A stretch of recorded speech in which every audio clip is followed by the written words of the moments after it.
This is Shannon. I'm an author, and this is FP Spirit and Catherine Fogelman. We're all fantasy authors, and we're here on Tavern Talk to talk about dragons for Dragon Appreciation Day. January 16th, 2018. Yeah. Oh my god, I can't believe it's already that far into January.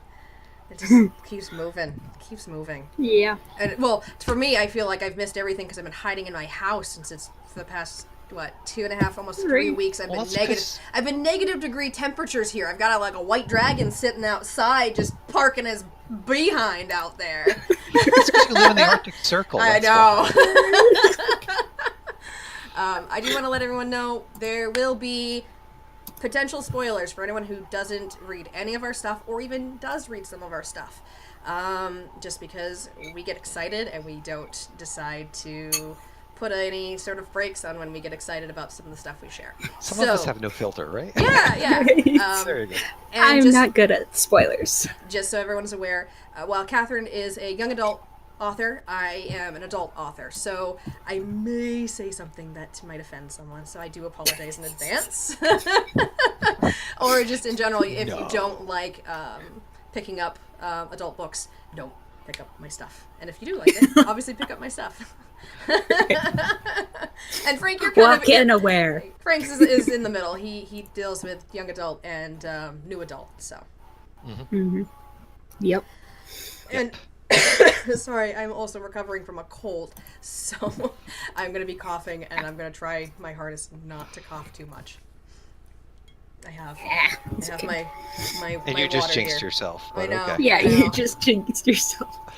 Gotta move the stuff out of the lens. Oh, yeah. All right, Dragon Talk. Dragon Talk.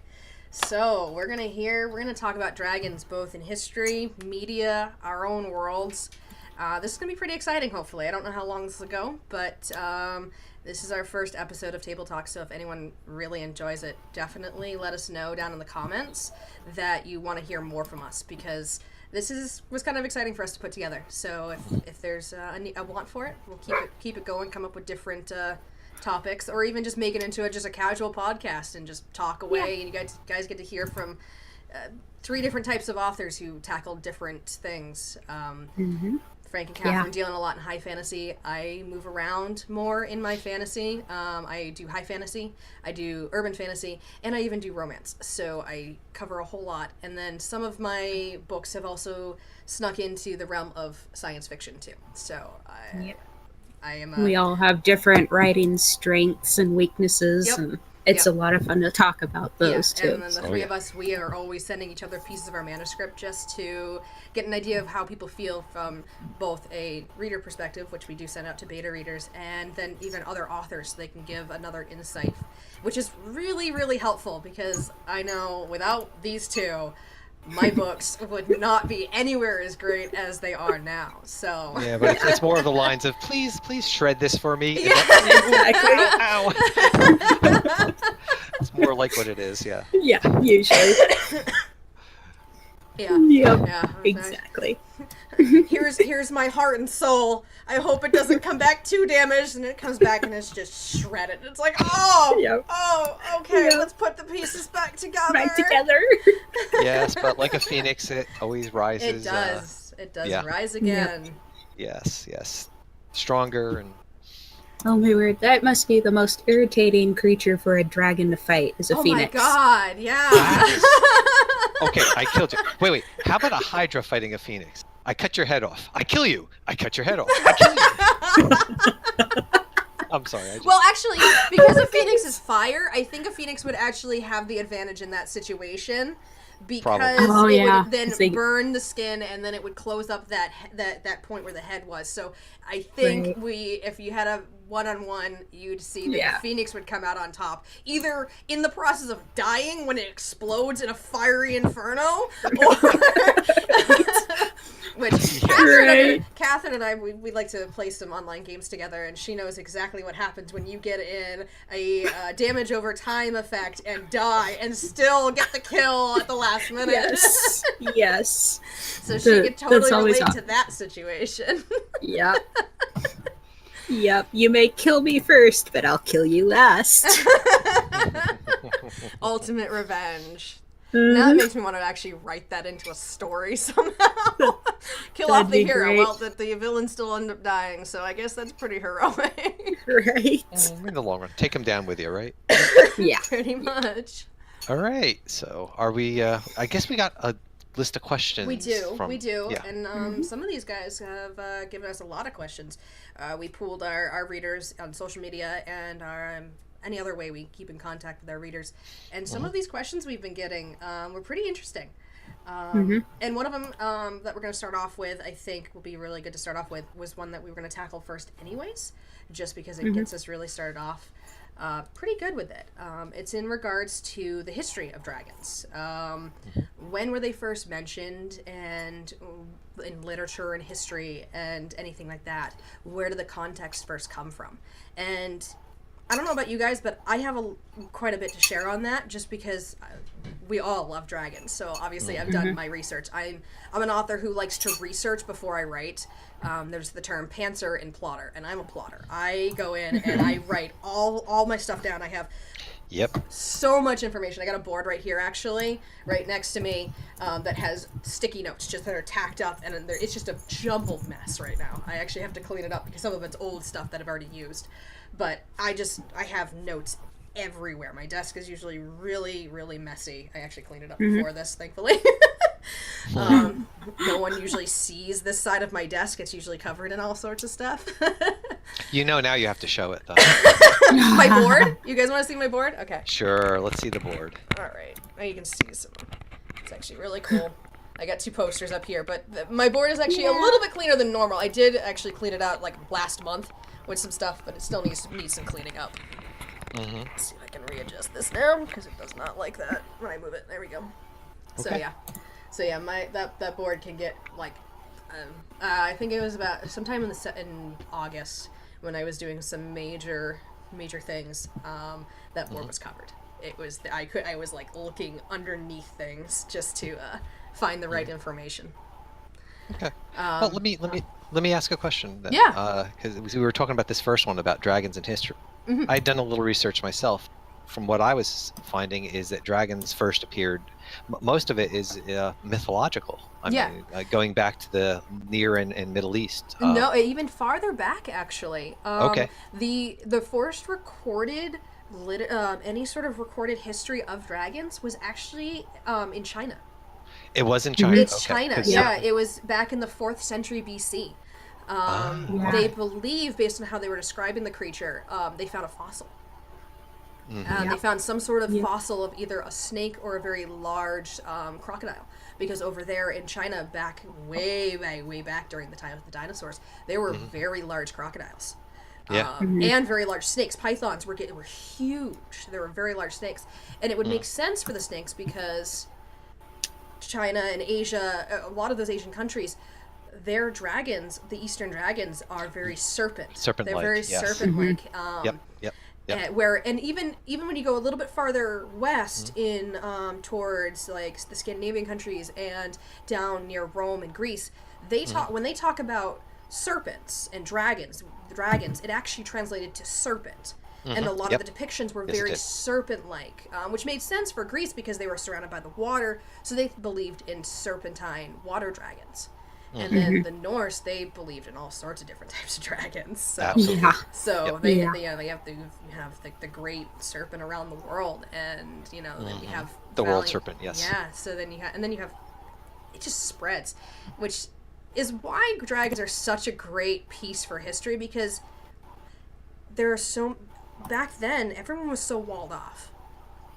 That's how we had so many different cultures that just existed. But they all talked about dragons.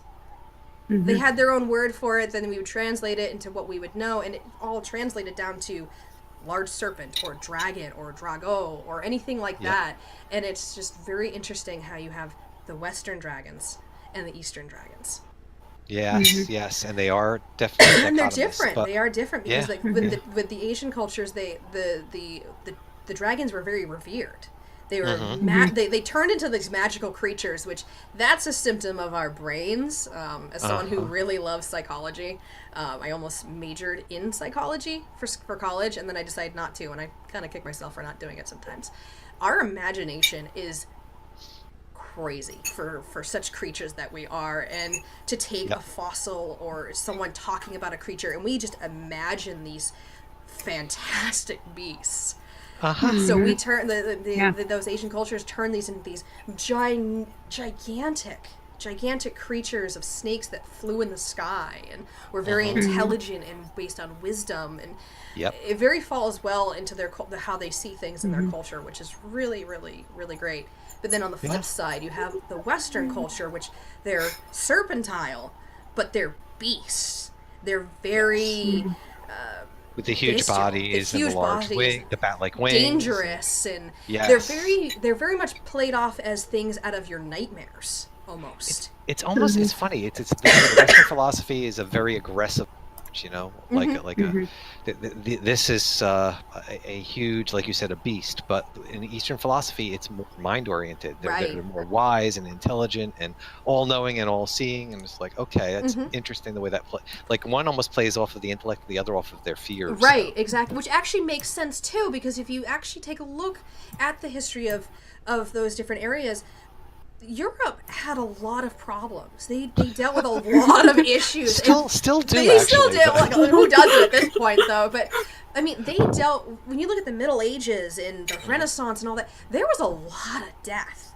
So people aren't going to have a big outlook on life. So they're going to come up with maybe heroic stories to fight those evils. So they're going to personify that evil. And there've been talks about, bats size of men, and lizards that walk on all fours and tower over your houses, and then they kind of merge together, and all of a sudden you have a fire-breathing dragon that knights go off to slay, and it bolsters people's morale. Right. Which makes me think of Monty Python. Okay. My husband and I, we were actually talking about griffins just the other week. And how the history of griffins came about. And they believe that someone actually found a type of dinosaur that actually is very similar related to the Triceratops.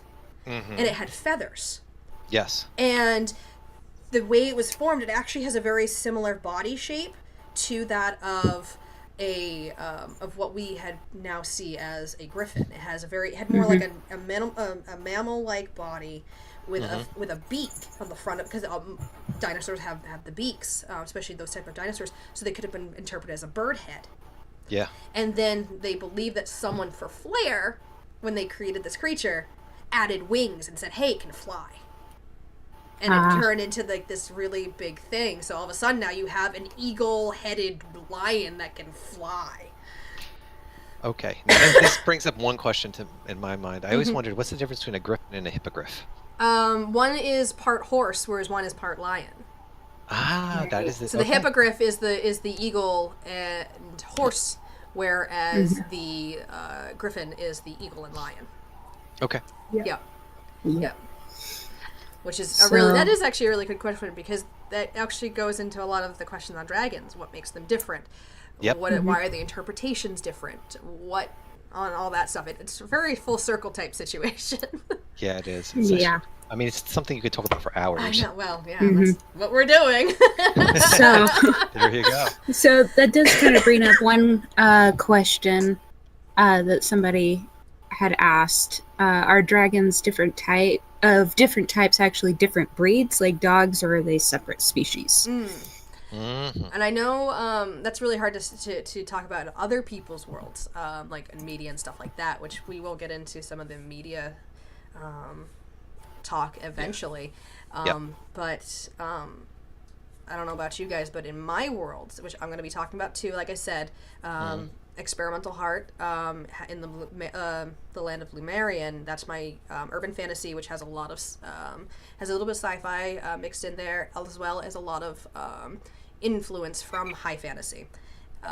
Those dragons, they're definitely not a different species. They actually, spoilers, came from another species of creature. So they evolved from a different species, and then they eventually became dragons that we know it. And that actually gets explained a lot more in my 5th book, which is hopefully will come out this fall, I'm hoping. Yeah. In my 2nd world, which I have not introduced to anyone except for you two, but to the public I haven't introduced, it's the world of Aces.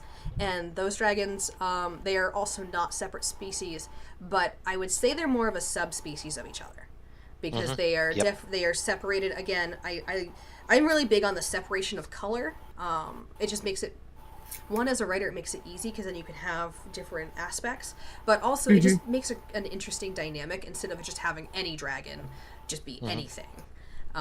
Right. Yeah. Which is great. Like I Aragon is a very good book series that talks to talk about with that. Like all dragons they have their own separate thing. Doesn't matter what color they are. But then you have, my books or Frank's books, or even media like Dungeons and Dragons or World of Warcraft, or any sort of where they're separated really by color. Popular media, they're separated by color and they have their own attributes. It's very interesting how those dynamics can work in different ways. Yeah. What about you guys? Okay. Well, so in the Heroes of Ravenford series, there's a long, rich history behind the books, and one of the things is the dragons were actually they are one race, but they were actually the first race that was created on that world, and created by the gods, the Ralne. But the dragons themselves were they are a highly evolved race. So I mean, I couldn't possibly think about talking about them as breeds, for instance.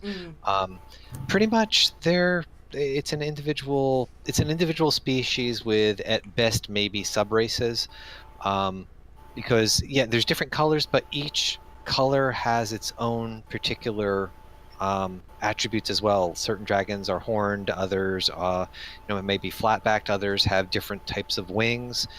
Some dragons are water, water lovers, can actually swim and breathe underwater. These dragons even have different types of abilities. I mean, all of them have breath weapons of one kind or another, but some breathe fire, some breathe ice, some breathe lightning. So there's a variety of differences, and part of it could be looked at as genetic, but part of it, I mean, this is a magical world, so most of it is basically magically derived. So anyway, Catherine, you want to talk about? In my world, it's actually a little bit of both. There are separate species and different breeds / subraces in my world. So, like, Fargon is probably he's comes from what you call the Dracone, and that's probably about the largest dragon species in my world. And then there's others that get smaller, some that their scales are different, some that have no scales. And then I also have your Oriental class type dragons, which are a completely different species altogether. And of course, I haven't gotten into that a whole lot in the books, focusing more on just the present. What's the name of your books again? Oh, yes. Tales of the Woveland. Yes, Tales of the Woveland, the Dragon's Son, and the Dragon's Dew. So, and currently there's only been two-ish dragons really introduced in it, but... You actually bringing up some of your separate race types of dragons actually reminded me, because I haven't introduced them in my stories, and I'm not sure if they will actually fit in. At least with this series, they probably won't. But they may in any other series that I put in this world. I do technically have what would be considered a subspecies. They're more of a drake. Actually, they don't have wings. They're much smaller, and they run around, and they're considered a lesser species. My dragons actually came from when they first became about, they were what is now called an elder dragon, and they're huge. These are like huge monstrosity of a dragon. A world could be like it to most people who are small. You could look at this thing and be like, oh my god, a world could be living on this dragon. They're just gigantic creatures, great gigantic creatures. And then as time went on, they got smaller and smaller because they just couldn't sustain that size. But also, in the process of those dragons coming about, those elder dragons, these subspecies of dragons came about, and they're very intelligent, but they have no shifting capabilities. They can't fly. They run around on all fours, and they have very complex societies among themselves. But you wouldn't really, if you, like in my world, because I have a lot of genetic engineering, if a scientist took the DNA from the smaller species and from this larger species, even the ones that are around today, you would not actually find a whole lot that's similar to them anymore. Versus, like, if you took dragons and compared them to elves and dwarves, or even humans, you would actually find more similarities between them than you would these small species of dragons that have been somewhat removed at this point. So based on, like, just isolation and breeding, I guess I do technically have its own species going on, but it's not a full dragon as what people would call a dragon. It's more of a drake, and a very much lesser. It's bestial, but it has intelligence. If you can speak to it in the draconic language, and it would speak back to you, but it wouldn't have the capability of speaking to you in common or anything like that, or another language. Which brings up the question, okay, what's the difference between a dragon, a drake, and a wyvern? Oh, yeah. It's the whole where their wings are, I guess. If it's wingless, if it's got wings for front arms, and then if it's got it on its back, really. That's pretty much how I have it in my book. I don't really mention drakes so much, but I do draw a distinction definitely in book 2 between a wyvern and a dragon, and the wyvern just has these, huge massive wings and back legs, but no front legs, and then they're typically not as bright and as agile and stuff, and more dragon racist here. Dragon racist, and so at least that's how the dragons describe them. So yeah, they are going to be a little racist. I can inferior. With the high fantasy that I'm working on, that I haven't, it's not even never finished. Whereas in Lumerian, you have the drakes and you have the dragons, and formerly the elder dragons. There's no elder dragons anymore. The last one actually is revealed in the 5th book too. Spoiler, have died off about only 20 years prior to the start of the books. So it was actually very recently that the last one had actually passed away, but they were very slowly dying off. My other series, I have dragons and I have wyverns, but I don't have drakes. And I don't have wingless serpent-like dragons either in either of them. So. Yeah. Okay. We're gonna go down the question list again. Yeah. Actually, I got one here. One of them was it was prefaced as "Do dragons get married?" or what's talking about their breeding habits even. That's actually, I think, might be a really good one for us to talk about right now, since we're on the topic of what's different about dragons. Okay. I can go first, or if you guys want to go first on that. All right. Yeah. We want to go. Catherine, go ahead. Jump in. Oh, okay. Yeah. I have put only a little bit of thought into that on my dragons. Nice. I wouldn't say they necessarily get married. They see that definitely as more of a human thing, but they do choose a soulmate basically, and it's no sort of ritual or anything, or no have to find the perfect one for me. It's usually they meet each other and they just know. And in my world, they can only have one clutch of usually about 3 to 4 eggs, and then that's it. So that's why there's really not a lot of them, and why in my world, as you'll find out in book 3, whenever I get it done, that that's how they were so quickly wiped out too. So that's a spoiler. That's a spoiler. Yep. So yeah, it's not so much marriage as they just meet each other. It's like, yeah, let's have a nest. Okay. Now, with your dragons, do they mate for life, or do they go their separate ways after yes, raising they the mate. clutch? Yeah, they mate for life. And that kind of brings up something else. Somebody asked why dragons are such loners typically. In my books, they really aren't.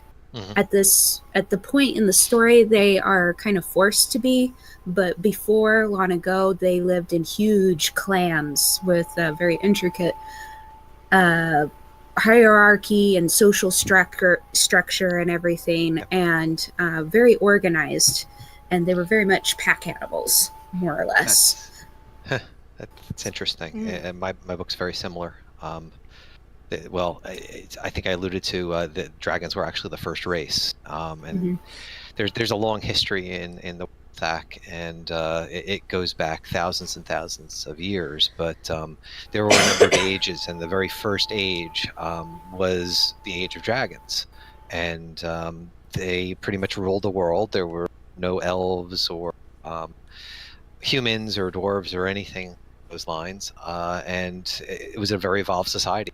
Said very much, there were clans, and there was even to this day, it's the dragons. When a dragon mates, they do mate for life, and it is a very formal process of very, very ritualized, and it can take decades for them to finally decide, okay, well, yeah, we're going to settle down. And I don't know if it's so much as a marriage ceremony. It's more that well, okay, they all worship the world dragon, and mother of all dragons, the world dragon, and it's more pledging yourselves to, in front of the world dragon, that to each other, and but even today, they there's not as many dragons in the world of Thak as as the books take place, but those that are there, they kind of are isolated in their clans are isolated. They stay away from the other quote unquote less civilized races. The lesser races. Lesser, not so much. I mean, there's a things that allude to like Califerous, for instance, is one of the dragons you run into in the second and maybe the third books. I'm trying to remember if he was in the third book as well. Definitely in the fourth book, but he's makes comments about the humans, and talking. The elves are talking to them about how the humans are a young race still, but how they they're slowly growing, and they have potential. That's how the dragons see them. It's like, a very, very young race. So dragons are an old race, and they live a long time, and so they act accordingly. And they also have a tendency to be very stuffy and pompous because of that. But what other long-lived race doesn't have that issue? Exactly. So the funny thing, mine don't. Oh, there you go. But as Ruth puts it, and that's maybe a little bit of a spoiler, is she's kind of an outcast because she doesn't really she does not agree with this stuffy, formal, let's take 10 years to make a decision on something approach that most of the other dragons have. So she's like, come on, get out there and do something, which is why you find her running around with the heroes so much, and enamored with certain people who devil may care. But I digress. Unrequited love. Yeah, that's always fun. Enough spoilers there. So, what about your dragons, Shannon? Well, interesting enough, between my urban fantasy and my high fantasy, my dragons are very different. I tried to do that on purpose. I like to have that variety in there. With my urban fantasy, dragons do mate for life, and they have something called the bond. It's a mate bond, and it's actually bestowed on them by the world goddess, which is talked about. I believe it was actually book 4. It might be book 5. Sorry guys, I write so much. I have so many books that I'm working on. Sometimes I forget my facts. I have a long list of things that this happened here, because I forget so much. Oh my god, you should see those lists. Frank has seen some of these lists, and some of them are like just one line, and then some of them are like a paragraph long, so I don't forget. It's so bad. Yeah. I am so bad at keeping track of things. But my worlds are so rich too, sometimes it's just impossible for one person to keep track of it. So, but it's what makes it so good, though, to be yeah. honest. Yeah, Mhm. I think this is actually a spoiler for book 5, so just be aware. It's bestowed on them by Lumerian, that's the name of the world, but it's also the prime goddess. Everything that exists is actually existing basically on her. It's a very interesting situation for a world to exist on, and there are ways to actually get in contact with her. They're just very secretive, and there are certain people who are charged with protecting her, because it would be very easy to corrupt her and then destroy the world. Right. It would be very bad.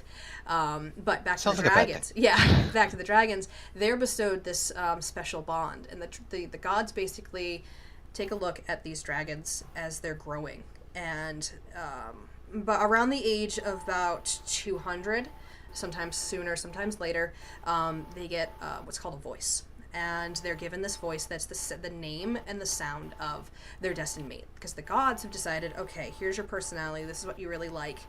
We think this is what is going to be your perfect match. Because there have been so many wars and so much turmoil between the colors, my dragon colors do not get along very well in this book.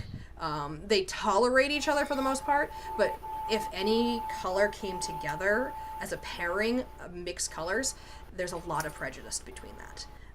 There's a lot of problems, and people find out because Vicodin is a mixed colored dragon. He's lived with a lot of problems in his life, which makes it easier for him to actually attach himself to these humans that he's working with because they just kind of accept him. He's never been accepted before. Right. So these dragons, they'll come together, and then they can decide if they want to make this bond or not. Most don't realize that it's a choice, so they go through with it, or they do something really awful and try to kill their destined mate. Not by their own hands, of course, because it's only the male who gets the voice, and he goes and searches for the female. And if he's not happy with the choice, he may hire someone to try and kill her, so the voice goes away. Dragon assassins. Yeah. What? But unfortunately, such choices are actually punished. They are then driven insane. The voice actually doesn't stop, and the gods actually make the voice worse, so that it drives them insane, because they shouldn't have done that. Like, they could have just said, no, I don't want this, and it would have gone away. That's all they would have had to done. They didn't have to go and take someone's innocent life for their own gain. Wow. So, yeah, it's pretty... Wow. It's That's yeah. epic. It's a little intense. It's a little intense. But when they do come together, and if they do decide that this is what they want, they do mate for life, and there is no breaking that bond, except for death itself. And most dragons, after they lose their mate, they have a tendency to actually die very soon after. I took that inspiration from a lot of bird species that are known for mating for life. My husband actually has taken care of lovebirds in the past, so he told me all about them and how they work, and it is really sad when their bonded partner dies, because there's nothing you can do. There's nothing you can do to save this other bird. They're just so depressed, you just can't do anything. You can't give them another bird, you can't give them a mirror, you can't give them one of those soft buddies. They stop eating, and they just become so depressed they just die, and it's really sad. So I use that actually as an inspiration for these dragons. And Vicodin's father is actually a really good example. He is slowly withering away, but the only thing that keeps him alive is that his previous mate's spirit continues to come back to him and tells him he needs to stay alive for a particular reason. So he does. He's so desperate to hear her, he stays alive just to hear her. Because he's not sure if he dies, if he'll actually get to see her. Because the aspect of death in my world, for those who aren't shamans, which are people who walk the spiritual plane, they don't know anything about the afterlife. And even shamans, they don't know everything. They're not allowed to. So that's how it goes for dragons. And as I mentioned before, mixed color dragon breeding, it happens because it's possible. And with the type of dragons I have, even though they have separate abilities, when you come together and you have a black dragon and a red dragon with Vicodin, they can have mixed colored scales. They can have mixed abilities. Him and his brother are very good examples. As far as Vicodin knows, him and his brother are the only ones who are actually still alive from about...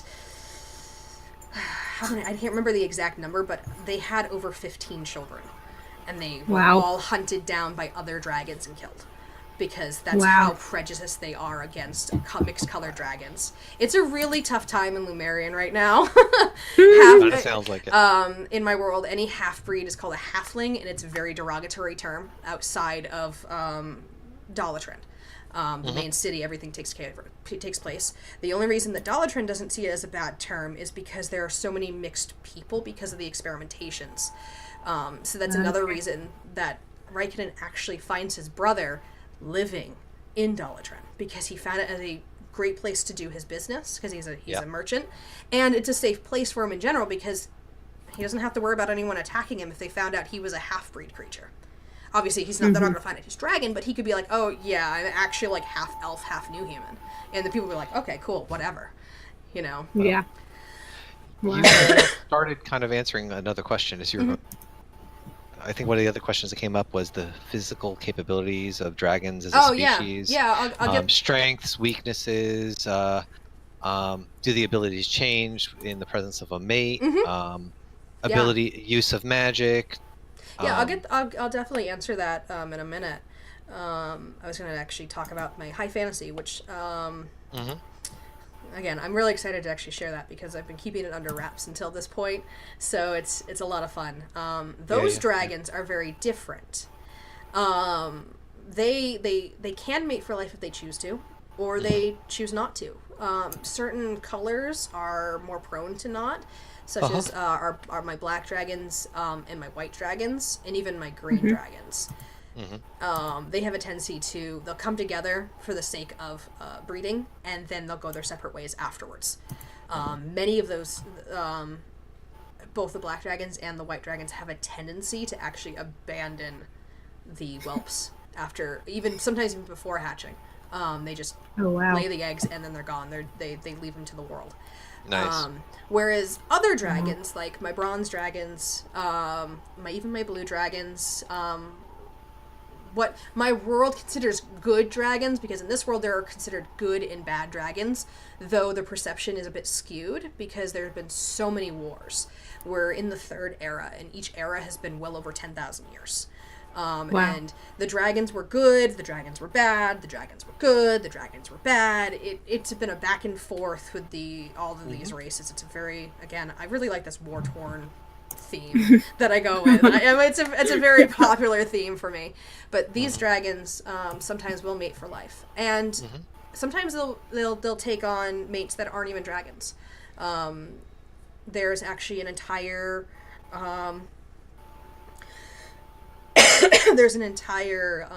civilization that came up about because of the dragons, and they actually live in harmony with, or at least they used to live in harmony with these dragons, and sometimes these dragons would take these people as their partners. And depending on the color, again, it might end up being a permanent situation, or it might be temporary. But more often than not, when they take a lesser or smaller race as their as a partner, it's a lifelong thing. Just because they also know how short-lived a lot of these races are, so it's like, what's 80 years of my life, you know? Well, that is a prevalent theme though in a lot of dragon and human interaction. You know? Yeah.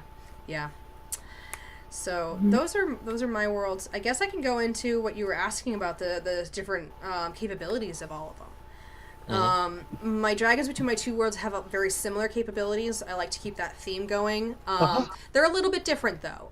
In Lumerian, you have a couple colors. You have whites, you have brown, you have blue, you have violet, you have black, red, and green. The only ones you really have any contact with, though, are the last three I mentioned, the red, black, and the green, because the other dragons are said to have died out during what was called the war event.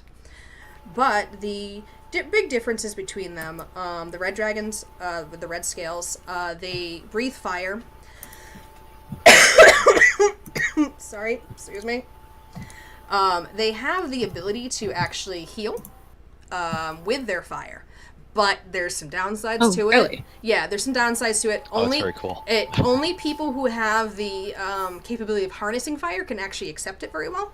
Everyone else, either their skin gets severely scarred, or basically their body starts rejecting the ability, so they have permanent marks left over from it. Whereas someone like, in my book, Era, she has the control over fire. Raikkonen has to heal her every once in a while, and her body, except for one time, it basically accepts this healing ability. He's able to heal any wound of hers. The only time that it didn't heal very well was the first time he healed her, and it's theorized that her body just rejected it the first time because it didn't know what was happening. And she has this long scar on her abdomen because of it, because she took a nasty wound right before the beginning of the book starting. They can also create a type of barrier. They have to be continuously exhaling the flame, so usually it doesn't happen for very long periods of time, but it's a really good defense for them. My black dragons...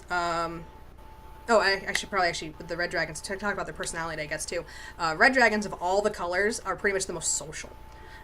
They actually live in clans. They love interacting with people, and they actually really like interacting with the smaller races. They find them very interesting, and they'll walk amongst them in disguises of other people, as like a smaller race, so that they're not discovered. Because during this time, a lot of dragons are in hiding. Just because of all the wars, and their numbers were decimated during the War of End, and some other problems with the headhunts and stuff. They've decided that they're gonna live more in secret. They don't live as like a human or anything like that in like houses, but they seclude themselves in these areas where people are less likely gonna find them. And if they are found, it's not a big deal, but it's just one of those things. People also, if they run back to their village and say, "I saw a dragon," everyone will just laugh at them because pretty much the entire world believes the dragons are gone. So that also helps them. But they are very curious and very social. The black dragons, I'm picking these two in particular because Raikkonen is actually both these colors. So it makes a very interesting dynamic for him as an individual. Black dragons, they are black in scale. All my dragons have different looks to them. They can have spikes, they can have long horns, they can have, short wings, long wings, anything like that. Frills, no frills, that type of thing. With the black dragons, they breathe lightning. They're lightning breathers. They also, it's revealed in book 4 that they have the capability of doing what's called dream walking. It's a very unique ability that is specific to them now. There are other people who used to be able to do it, but they've all since died off over the course of the eons, and basically. So they can actually, in a sleep state, go in and enter someone's dreaming state and interact with them. Either interact with their dream and they can change it in a good way. They can't change it in a bad way. Or they can just take a look at what someone's dreaming, because you can learn a lot, in their mind, that you can learn a lot from another based on how they dream. It's they'd be confused with me. Yeah. To them, it's a window to the subconscious. So, which also when Raikkonen hid this ability from Era because he assumed that she would actually be upset. He really thought that she was going to get upset with him with that ability, but that wasn't the case. It actually intrigued her a little bit more than he was expecting. They also have a type of sleep gas that they can actually put their victims unconscious, basically. They can just breathe this gaseous form and make them go to sleep, which goes along with their dream walking stuff. Interesting enough, as much as they have this sleeping ability, they, of all the colors, don't like others as much. They are very self-centered and arrogant, and they don't even really like dragons of their own color. They are very solitary. They'll take mates, and that's the only time they'll really come together, but they don't form clans very often. It's very rare for you to see that, and you do get to meet in book 4 a trio that is actually related to Raikkonen. That is his grandfather, his grandmother, and a cousin of his. And the 3 of them do live in the same area, which is very rare. The fact that they're black dragons and they all live together is very rare. But his grandmother is very unique for a black dragon. She's actually very caring, which can happen, obviously, for any reason. Green dragons, which are introduced in book 4 as well. They're talked about up until that point, but you actually get to meet Vicodin's cousin, who is a half black, half green dragon. And his mate, who actually comes by as well, and she is a full green dragon. They have control over plant-based nature. So they can grow plants at a rapid succession, but unfortunately it also means it dies in a rapid succession too. Whereas an elementalist in my world, a plant-based elementalist can grow a tree and it stays alive. A dragon, a green dragon, could grow a tree, but then within a matter of days it'll die. So there's that. They're also, because of their plant-based nature, they're also like an acidic base, so their saliva is actually acid, so they can projectile spit this acid that they produce and actually corrode things around them. Acid reflux. Major acid reflux. Can't imagine the toothbrushes. Oh, that would be bad. That would suck. And they can also, Corliss is actually seen using this, they can exude a poison gas. Oh, nice. They have a poison gas ability. Yep. I also forgot to mention, I actually just pulled up my documents because since I have so many, I actually keep track of all sorts of different colors.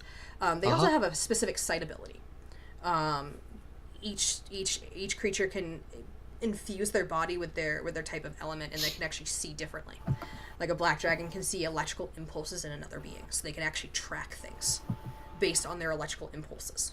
Oh, that's cool. With a red dragon, they have what Era and Vicodin have shown to have, and other fire elementals have been able to use what is called a thermal sense. And they can infuse their eyesight with their fire abilities, and they can actually track things based on their thermal levels. That's cool. The green dragons are very interesting. They can actually use this ability, their nature-based ability, to actually detect cell matter change.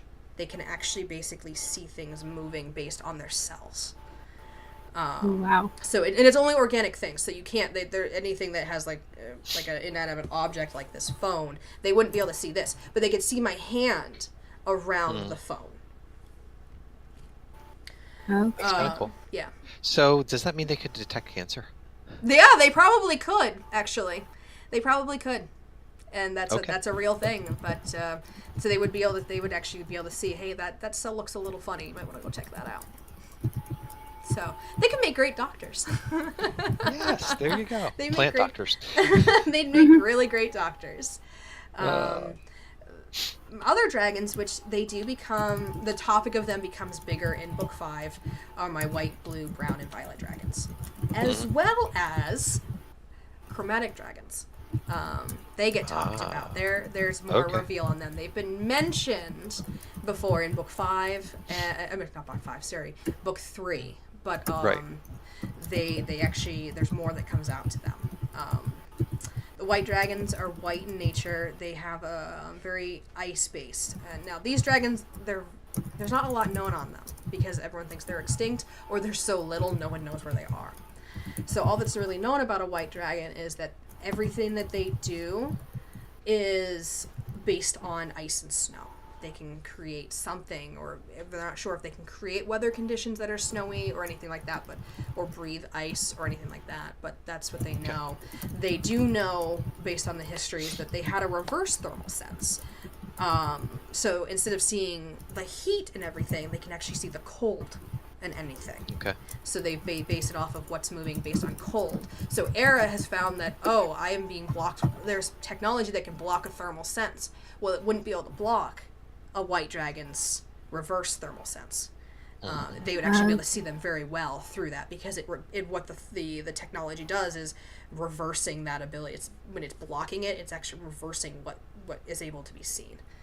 So in a sense, it's actually using a similar ability as what the white dragons have. Blue dragons are very loving of water. They are my water dwelling dragons. They do have wings though, so they're not like a water serpent. They just really love the water, so they have all sorts of abilities around that. They use scalding steam as their projectile, and they can control water like an elementalist could. Their sight ability as far as has been recorded, has something to do with refraction. When it like comes with the refraction off of liquids, and because bodies have a lot of our bodies are 70% water, it actually helps them with seeing us in a certain different way. Brown dragons are earth-based. They're very similar to the green dragons, but they're more earth-based. So they deal with moving the earth as opposed to moving plants. And they can actually see electromagnetic stuff. So, like, they're kind of like a seismometer. And are they the richest dragons because they deal with earth and maybe get ore and stuff? I wouldn't say they're the richest, but they have probably a higher hoarding instinct, because everybody knows, like, you guys could probably even say this for your dragons. Hoarding is a big deal. Right. It's a huge deal. Yes, so there's that. So yeah, these probably would have the highest hoarding instinct, at the very least. My violet dragons, they're a big mystery. All anyone really knows about them is that they have always been the rarest of the colors. Have always been smaller in numbers. But they also live longer because they are magic users. And in my world, in Lumerian, magic is pretty much extinct at this point.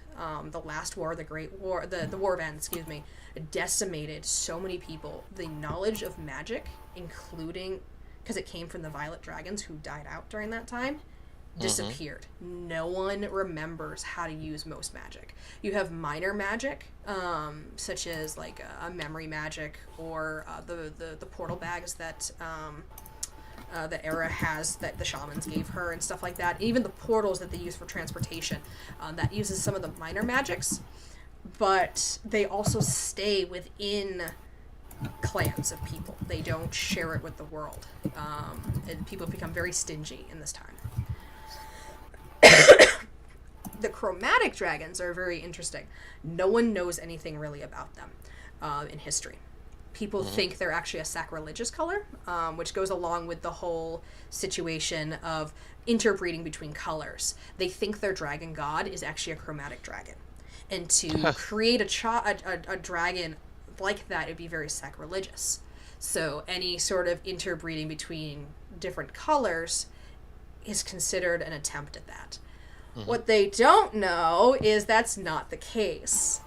Chromatic dragons are actually their own color, and they are actually their ability is time travel. They have the ability to actually touch time, so that's why no one ever sees them. They're always in the timelines trying to fix up anyone who's trying to corrupt them. Oh, wow. Yeah. Wait, is this the Doctor Who dragon? Sure, let's The go with Time it. Lords. So that's why no one ever sees them. They exist, and they actually have their own plane of existence. The gods created this own plane of existence that they go to instead of coming to the mortal plane. Just because they're always in and out, and they're afraid that the in and out that they do might distort things, so they just exist on their own plane. And sometimes they come to the mortal plane, but no one ever knows, except Era may have come in contact with one, and she had no idea. So, and then that's pretty much all of that. And when they come into human form, all my dragons have shape-shifting abilities. They all have very specific looks. All of them, you can definitely identify them based on their hair color, by their eye color. By the clothes they wear. By the clothes they wear. Yeah, the big ones are their eye color mixed with their hair color. Even sometimes even their skin color. Like a white dragon, they're going to be pale, very, very pale people. Whereas a red dragon, depending on if they're male or female, red dragon men tend to have darker skin, more of like a tannish color, whereas the females are actually very light skinned most of the time. Blue dragons, they have a bronzish, very dark skin because they're always by the water and stuff like that. So and just the color of their skin, their scales translates into that color a little bit.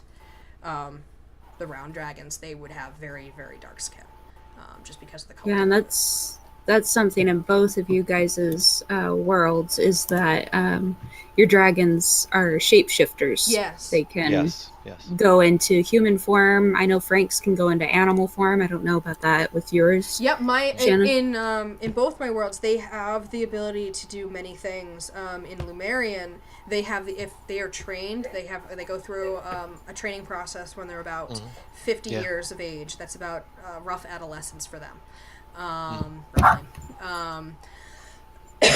Excuse me. And they have to actually learn how to shapeshift, and their ability to shapeshift is based on how much they've trained themselves to do it. So they can go become an elf, they can become a dwarf, they can become an elephant if they want to, but they have to try it. And you actually see that a lot in the book. Raikkonen actually tries new shapes in these books. He's never changed into this world's version of like a German Shepherd. He saw it in a picture. He can see it in a picture and he can try it. He doesn't actually have to meet it in person to actually try it. He just has to have a really good idea of visual of what it is. So Frank knows what I'm talking about. Most of my fans who've read the books, they know Era has to teach him what this dog is based on personality, based on what it looks like, how it acts, because he needs to know, so then he can actually be this dog, and then he turns into it. And it's a very slow process. He doesn't get it right the first time. He actually gets very close, but she's like, actually, no, you got to do this and you got to do that. And he fixes it, and he's good. And that whole scene was really great, because he's actually pretending to be a dog, and he's being a pain in the ass, and it's great. It is so great. That was fun. Hey, Shannon, just in case you didn't know, it's getting very dark behind you. Let me see if I can get a light on in here. It's getting late here, guys. We have like no sun after 4 o'clock. Oh wow! It's because you live in the Arctic Circle. Yeah. Actually, I'm going to turn the light on really quick too. But I was thinking, you want to start talking about your world dragons? Yeah. Yeah, because my other dragons aren't hugely different. They are quite different, but I'm not ready to reveal too much. Reveal that just yet? Yeah. I'm going to turn my light on. I'll be right back. Little tidbits here and there, and they're interesting dragons. Yeah. Catherine actually knows a lot about these dragons, because she's been helping me with the development of this world. Just because she's made a character for me to torture. But torture is right. She ends up torturing herself more than I have to. Yeah, because it makes a really funny story whenever you torture people. Yeah, I know. We're such horrible people torturing these imaginary people. Right. Not like horrible torture, but just putting them in very uncomfortable situations. And everyone knows how much I love putting Era into uncomfortable positions. Well, that's because every position is uncomfortable. I know. Makes it easy. I abuse characters too, though. I mean, Donnie's probably the worst. But he gets no respect. No respect. No. Oh my gosh, if you give him a monologue, you need to have a character that just yells at him, disrespect the monologue. Oh. No. I love monologues. Yes, we know. Inside joke for us, Catherine loves monologues, and I'm not a fan of monologues. I think they're stupid. So whenever a monologue happens when we're playing a game, she's like, yeah, monologue. I'm like, disrespect it. Disrespect it. This is terrible. Just to get on case. It's great. We're great. None of my villains monologues, so I like to appreciate monologues whenever I can. I have a monologue. It's a very small one. But in book 5, Zodder, the big bad guy, he actually sort of has a monologue. He's got a chance to really gloat. He thinks he's won, and so he has. It's not like a true monologue, but it's sort of one. And that's funny. Yeah, it's funny that you mentioned that you didn't. I'm like, well, I did. Yeah. My villain actually, she hates monologues, so that is amusing. Oh, that is very amusing. So as far as my dragon's strengths and weaknesses and stuff, I don't have like a whole lot of magic in my world all that much. I try to keep things as natural as possible. And dragons do have this one special ability.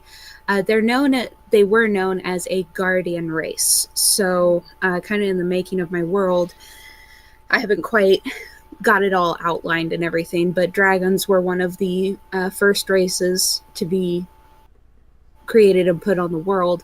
And they were charged with keeping the world and humanity safe, and they were the guardians over them.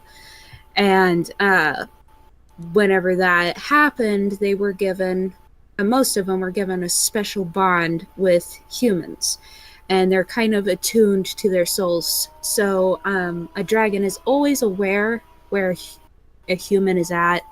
Humans cannot sneak up on them. They may let you think that you can, but you can't, because they can just sense humans in a special way, and they can see them in a special way. And because of this, special pleas or prayers or something, a dragon can hear that. No matter where you're at in the world, they can hear that, and if you're in trouble or something, they can find you, they can track you. They don't even have to know you. But if there's some sort of special plea or prayer that you say, not to them necessarily, but just they can find you just through that innate bond. They can strengthen this bond with certain humans. It was very common for them to strengthen this bond purposely with a day speaker, which is like the wise old ever-living person in my world, a prophet. The crotchety old prophet that you climb the mountains up and down and carry them on your back for. Yes, more or less. So they would very often strengthen this bond with that person, and in those cases, if that person was in trouble, they could sometimes blink or teleport to this person if they're in dire need. It's a very, very rare thing. Very rare. Nobody in my world currently has really seen it. I don't even know if my current day speaker has seen that happen. Wow. But it was something that could be done, definitely in times of trouble. One of their greatest weaknesses is called feralism, and it's kind of more a new-ish thing for them, just probably within the last 1,000 years or so. That's pretty new, yes. Yeah, for dragons. Yeah, it is.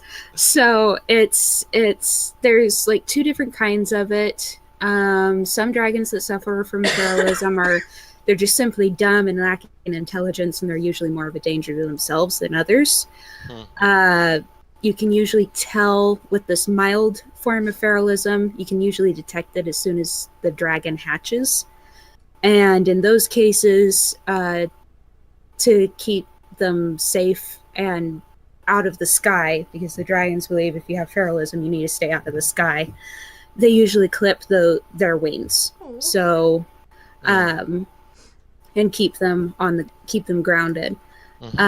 Severe feralism is something that appears later in life, and they're not really sure if it's like rabies or if it's just a dragon is finally snapped or what. But it usually appears much later in life when they're much older, and it turns into a huge bad thing, because then they've turned into your typical Western dragon, going and burning things down and eating all the damsels. So in those cases, usually the dragons the ones in distress or not in distress? Yes, in distress, not dad dress. I see what you did there. Yes. So dragons really prefer their damsels in particular dress. Yes, exactly.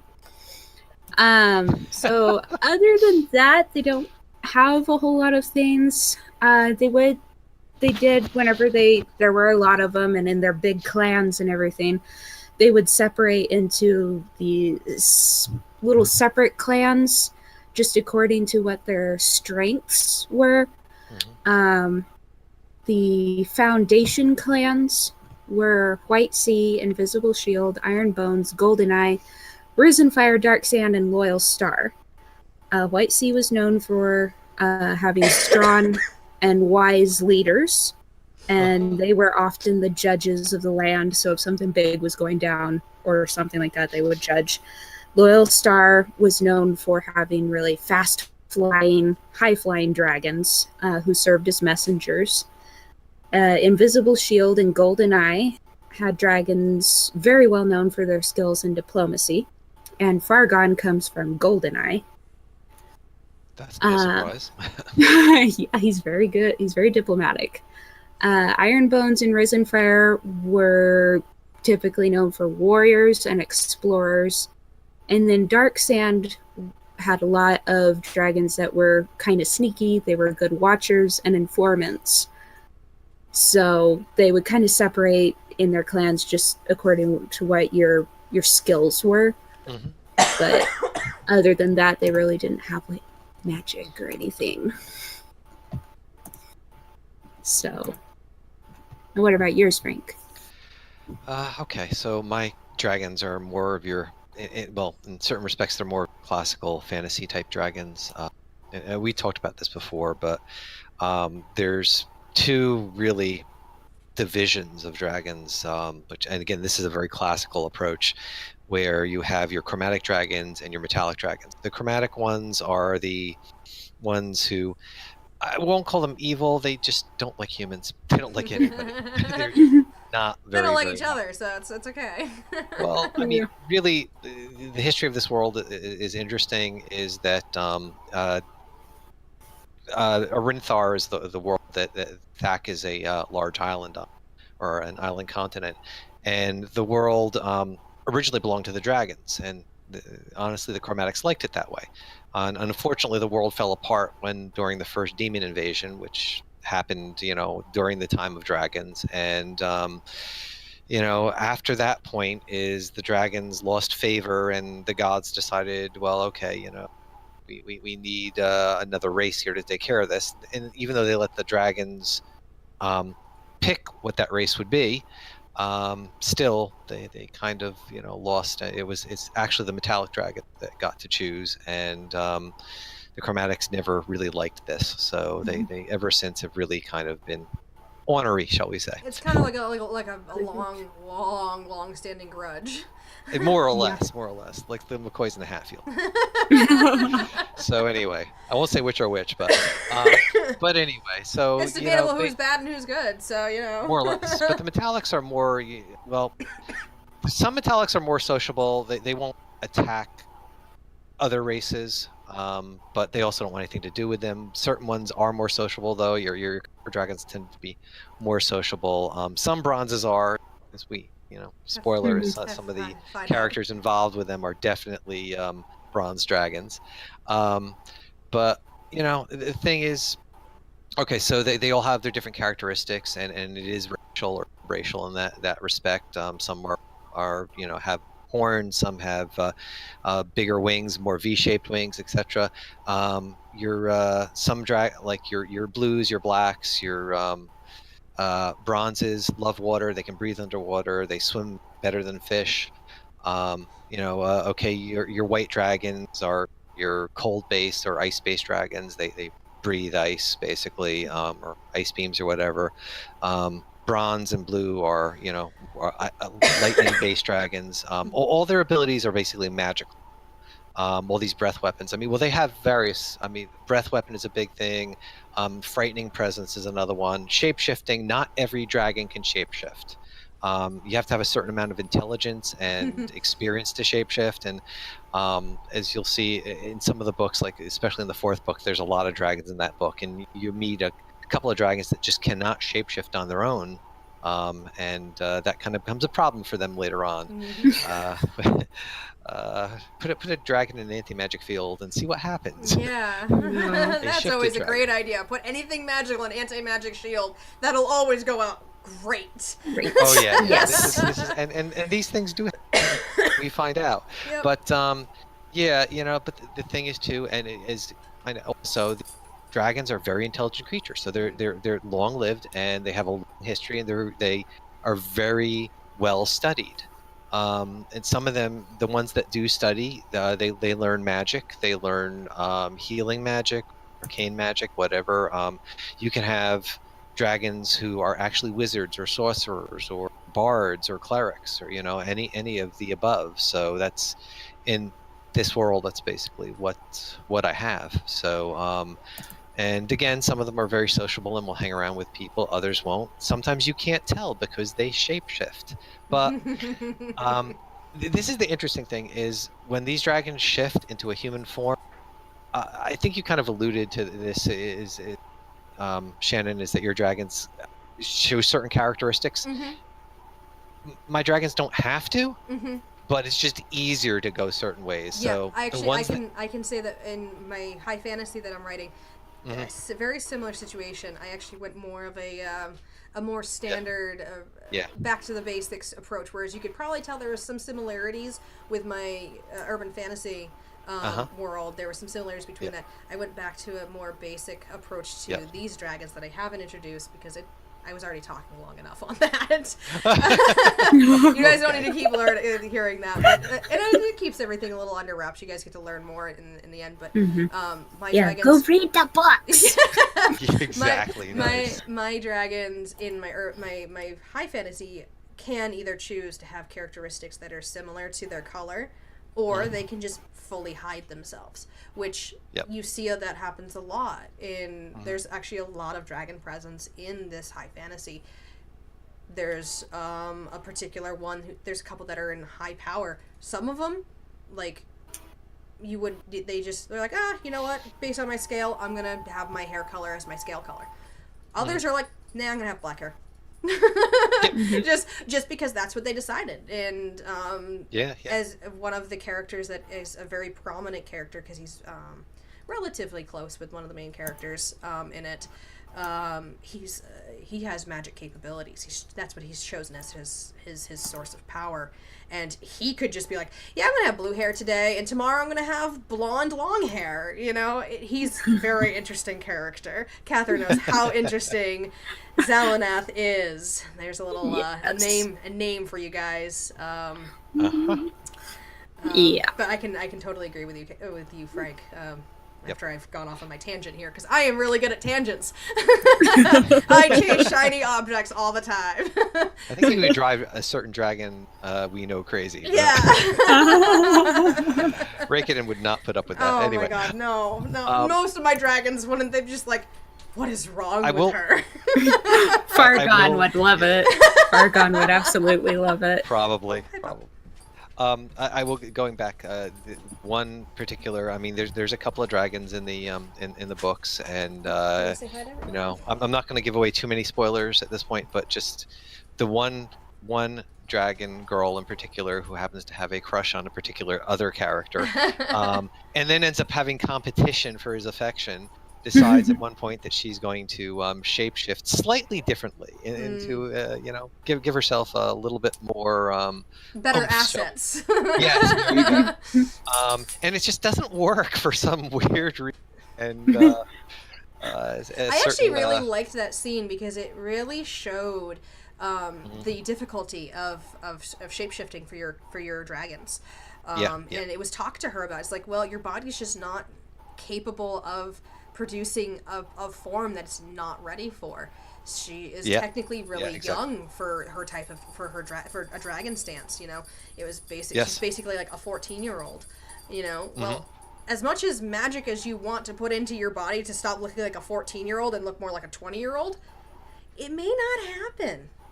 You know? There are limitations on magic, and that is definitely one of the things I like to introduce into that world. Is you know, you can only do. Yep.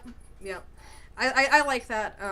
Even in Lumerian, there's limitations. You can't just do whatever you want. You also have what is called celestial law. So there's certain things that can't. If you break that law, you are in a lot of trouble. And then in Acis, particularly in Alaria, it just focuses on the continent of Alaria. There's four continents, sorry. I almost had a fifth continent. I almost had one, but then I decided not to. Which it might come back. Who knows? Magic there has a little less limitation. But there are also consequences to that. which I really like to play up on. I like playing up on consequences for actions. So yeah, you could be an all-powerful mage, but you might just summon the entire like demon horde that's been waiting on the other plane for someone to screw up. You know? Yeah. There's magic has consequences. I've always liked that trope. So, and I think it's actually a very good one, to be honest. You know. I just like that consequence thing. Nothing. That's why, you know, as much as I wasn't, I didn't get into Once Upon a Time. I really liked that the saying, "Magic comes with a price." Magic comes with a price. That's actually one of my favorite. I really love that line. It's such a great line. That and with and great we are power not sponsored comes great by them. We are not sponsored by them. Don't worry. It's just Right. No sponsors here. Okay. Right. So I'm going to throw out some of the questions here. So, Catherine, how do dragons sharpen their claws? That's really good. I used to have a saying, and I think I got rid of it, but in one of my rough drafts, where Keegan and Fargon were talking, and Fargon was kind of eating and stuff while he was doing it, and he actually stood up and stretched on this tree and sharpened his claws kind of like a cat before grabbing some of the leaves and eating some greenery and whatnot.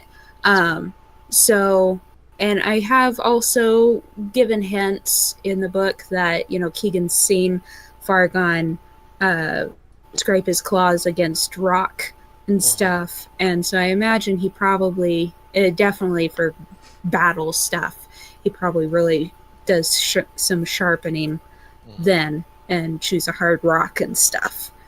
So they don't have any special files.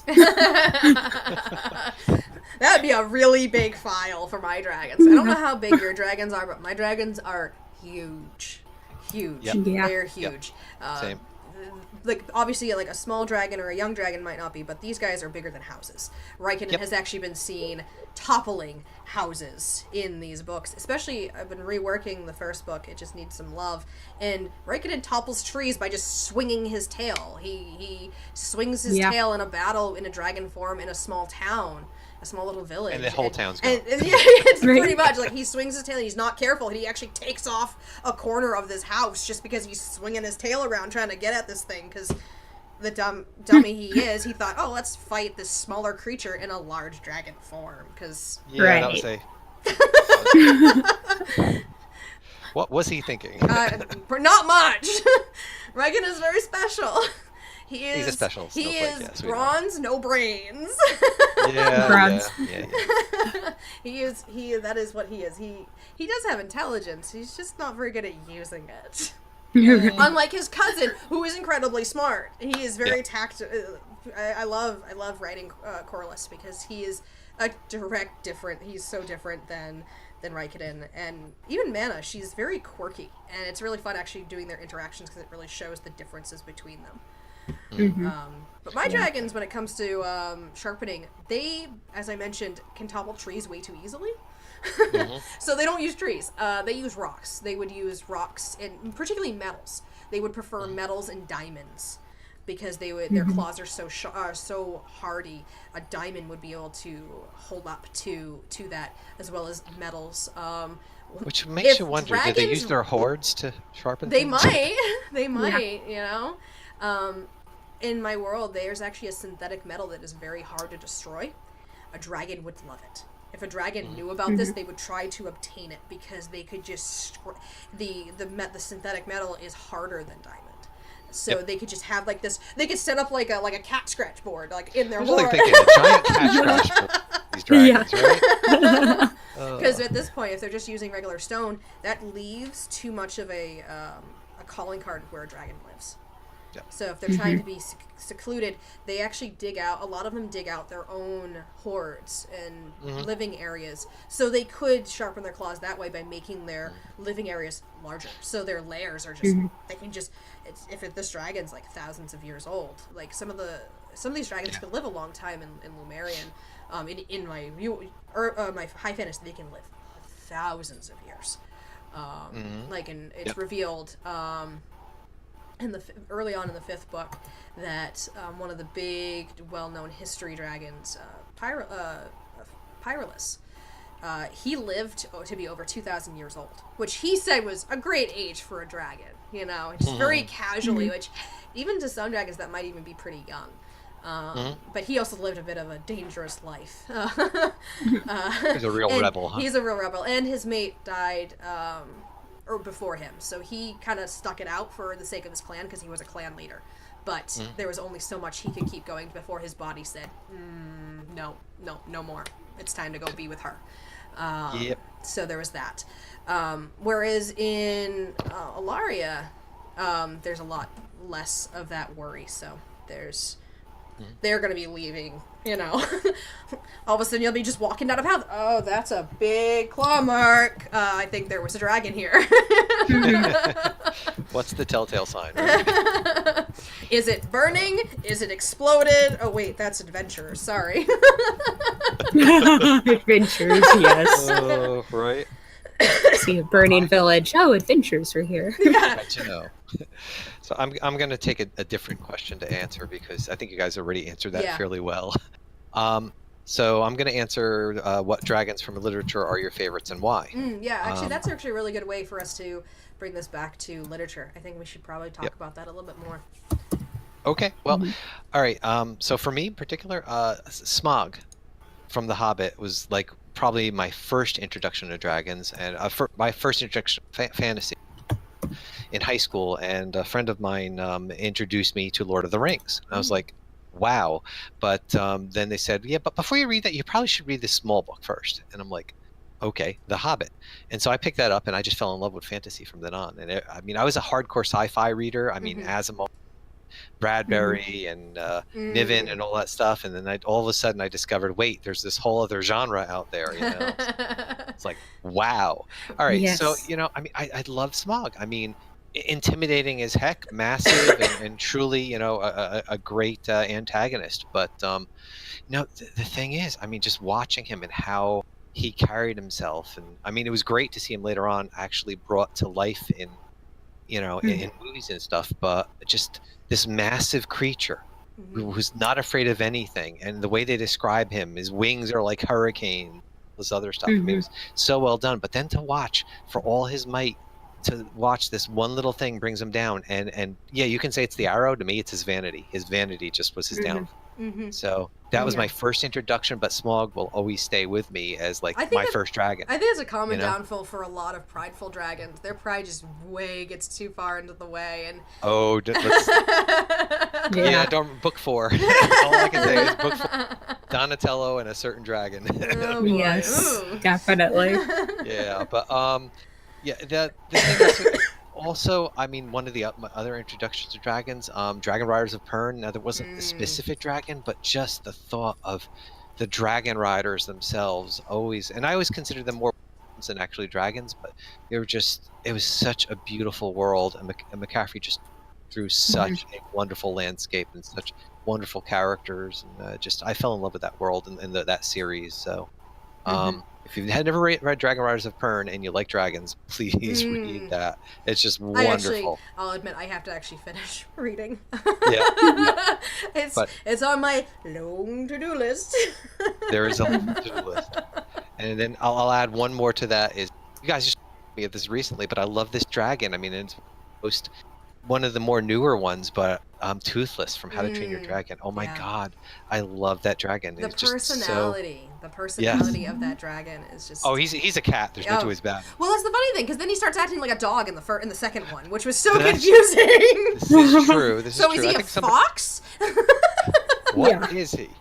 So, but and then the last thing I'm going to add to that is, honestly, there are dragons from both of your books that I absolutely love. So, I mean, Raikkonen and Fargon have become two of my favorite all-time characters. So, but so anyway, I'll pass that on. Catherine, you want to take the next round robin back to Shannon? So. Yeah. Okay. I have to say, I like Smaug and everything, and there's a couple of dragons and Dragon Riders of Pern that I liked. I like the white one. I think he called his name's Ruth or something like that. And I love the fire lizards. But I really, and a lot of people disagree with me on this, some of my friends included, but I really love Aragon and Saphira. And I was really glad in one of his later books that he finally got into Saphira's mind, and I just loved her personality and how she saw herself compared to the rest of the world, and it was just so perfect. And I have to say, in those books, I think my very favorite dragon was the gold one, and I forget what his name was, but had like a leg removed and stuff like that, of old one. And I really liked him, just how he was portrayed as very wise. And it kind of reminds me a little bit of Fargon. I was going to say, that sounds like a little bit of a basis there. Yeah. And I actually had Fargon written out by the time I was introduced to that gold dragon, and it was just like, look, it's Fargon in another world. Except he dies. That's not okay. You're talking about the other world and not Fargon. Let's just be clear there. Right. Yes. Right. Yeah, so we don't want to give spoilers like that away. Right. Last time I checked, Fargon was nice and healthy. Yes. That's definitely. Good. Let's keep it that way. So what about you, Shannon? Me, well, my first experience with dragons is very interesting. I came from a home that actually didn't like dragons. It was a very evil thing. I came from a very sheltered background. But my grandfather really loved sci-fi, so I got into Star Trek very early, and my grandfather would like, come on, if you come visit us, you can watch Star Trek with us. He was awful. He was awful. He was such an enabler. I love my grandfather so much. He was such an enabler. Both my grandparents, they were always enablers. So they enabled your sci-fi addiction. Yeah, and then I don't remember what got me into dragons. I think it might have been a game. I'm very big in gaming, and I saw a dragon, and it kind of like sparked my interest. Actually, I think it was actually Spyro, to be fair. We're going like cheap PlayStation. Like Spyro. Yeah. I saw it, and I'm like, oh, this looks cool. I got it. You know, my parents got it for me, and it was a lot of fun. And so then, of course, it spurred my want to know about what dragons were, because they were talking about dragons. What is a dragon? So I started learning into it. My first experience reading about dragons, though, was actually Dragonlance. So I am very big on. That's why I really like your books, Frank, because of your with your dragons, because it reminds me a lot of Dragonlance. It's that very standard, very tried and true version of dragons, and great books, very great books. And then for the longest time, I didn't read any more books about dragons until I was in high school. Just because it was very hard for me to get a hold of them without getting in trouble. But I took a class in my senior year that was dedicated. It was an English class that was dedicated to reading sci-fi and fantasy. It was called Nightmare and Vision, and it was a fantastic class. I loved it. I think every school should have classes like this. And I actually got to read something called Dragon's Bait, and this really re-cemented my love for dragons. The name of the dragon now really, escapes me, but it's been so long since I read it. But I just loved how the dragon was portrayed in that, because he was a jerk. He was selfish, but he was sort of caring at the same time in his own way. Like, he didn't have to help Alice. He didn't have to save her. He could have just dumped her off somewhere, or just because she was given as a dragon sacrifice because she was a witch. She was. But he helped her. His own selfish gain, of course. And I will admit that Dragon's Bait actually is one of the books that really started getting me into writing my urban fantasy, actually. It really sparked some ideas, and it was that entire class, really, that had me really writing this down, because I had to write a hero's journey. And that's where Era actually came into fruition. Her and Raikkonen. Raikkonen was actually a monster at that point. And Rylan was actually her helper. So we went very, very typical hero's journey at that point. But then I branched out and actually created what it is now. So it's very, very different. Very different. But yeah, that was what really spurred me on, and I really loved how he was portrayed in that. And I will actually agree with you, Catherine. Aragon is a really great way of having dragons. I actually really I haven't read all of his books. I'll be forward on that again. It's one of those things a lot of times I'll start and finish a book, but sometimes I'll stop so I could go do something else, and then I just kind of forget it. I never come back to it. Even as entertaining as it was, I just didn't come back to it. This was one of those. It was a very entertaining book. I just never went back to it by accident. Right. And in my list to do things just in life and reading has gotten so long. It's one of those things that kind of gets put to the wayside. But his interpretation of dragons is really nice because it does deviate from what the tried and true dragon is. These dragons are very intelligent. These dragons, they can't shapeshift, but they're very intelligent, and they are not relegated to certain abilities. They have their own abilities, their own strengths and weaknesses, and the bond that they can create with these humans is very interesting to me. Which I'm sure your bond with the humans of your dragons, Catherine, may have been partially inspired, possibly. I'm not sure. Yeah, I was trying to keep it as natural as possible in my end, whereas Aragon's is magically based. Right. But it's, that's this thing about literature. You can always, there's like bits and pieces where you can always find, that might have and tweak it. That has some merit to it, and that has some merit to it, and you can not put it together and create, craziness. Right. I have to admit, I really like, it's hard because I look at some of my stories and realizing that when you have a shapeshifter, when you have a dragon that can shapeshift, it really you can forge these bonds with other races that just because you've become a lookalike, and and you can fit in, and it's not, depending on how well skilled the shapeshifter is, you may not know that this is actually a dragon. Of course, when you see the one with the flaming red hair, red outfit and everything, it's like a dead giveaway. But right. Hey, you could just be, if he's a bard, you can't. There you go. Right. There's ways to disguise yourself. No, bards always dressed all in white, right? Just kidding. Anyway, but one thing I noted in your books, particularly, Catherine, was just to see the bond between Keegan and Farragon was just phenomenal, and I find that I'm really enthralled by it because you create it so well. You capture it so well, and that's the one recurring comment that I get from readers is how much they love that. Oh yeah, it's wonderful, and it's not. You make it seem natural, but it's almost hard to believe that it's natural, only because you have this huge creature and then you have this little human. But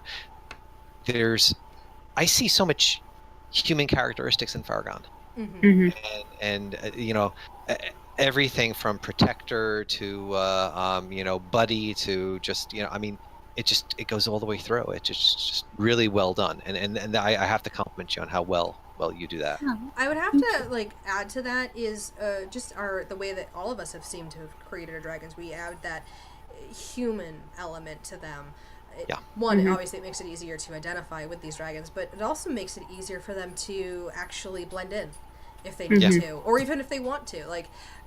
My dragons, regardless if it's in either world that I've created, you remove them from that dragon aspect, they just act like everybody else. They can be arrogant, they can be jerks, they can be super nice, super sweet, they're like any person. And I think that's actually a lot of fun to play with. Figuring out, okay, well, they are a dragon, so they would have some different tendencies, but how do you add that in while also just making them totally relatable? Right. Yeah. No, go ahead.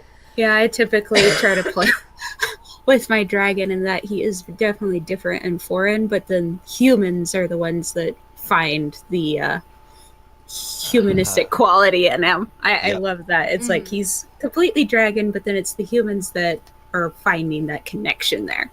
And I've played. At least I try to do that. I've definitely played it the opposite way with Raiken, and Raiken knows nothing, or he plays off that he knows nothing, or pretends that he knows something but really doesn't know anything. And Era is always trying to teach him things, and it's it's weird for her because she's like, this is just teaching him human things and learning how a dragon works and vice versa is a very interesting way for characters to interact, and I love doing that because learning different races who are very different from each other because you know, yeah, sure, like humans and elves tend to be different, but they still have a lot more in common than, say, a human and a dragon.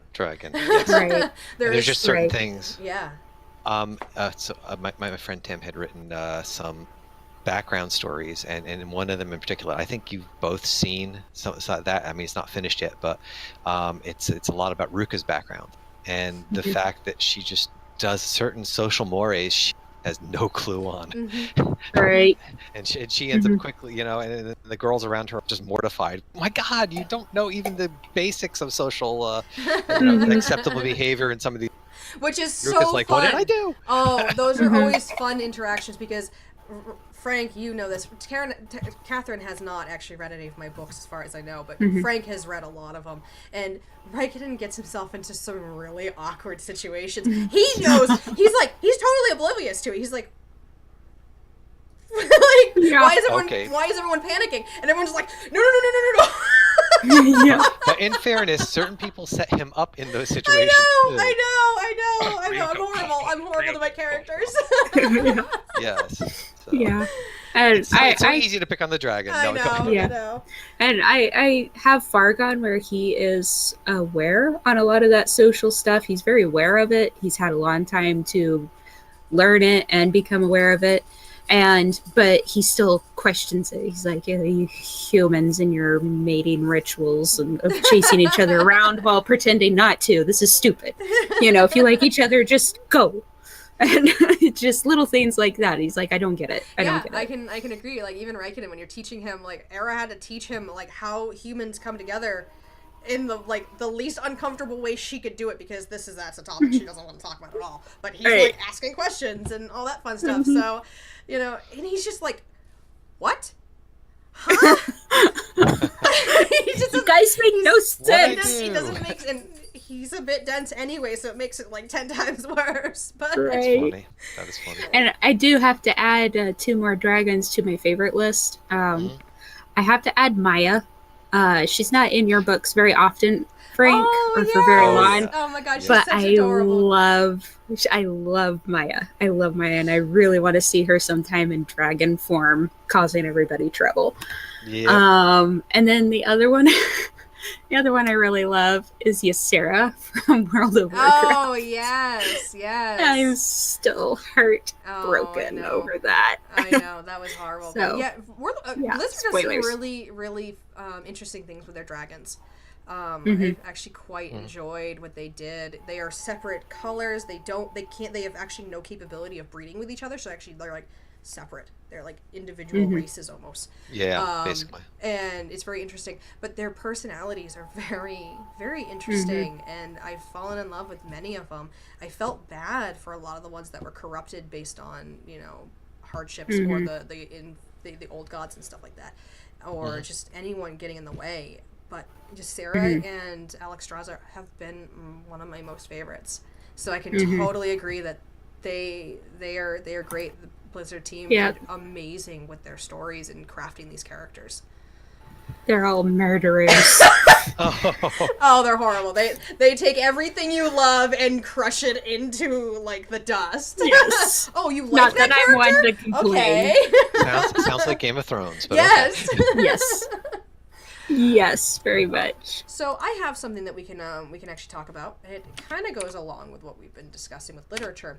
One of my readers wanted to know our opinions on whether or not we've ever believed that dragons have actually existed in real life. Or if not, could they? You mean, is it like scientifically possible? Right. For me personally, I don't, as much as I would love to believe that a dragon existed in the past, I don't think it's the way that they are talked about in lore, in mythology and stuff. I don't think anything like that could have ever existed.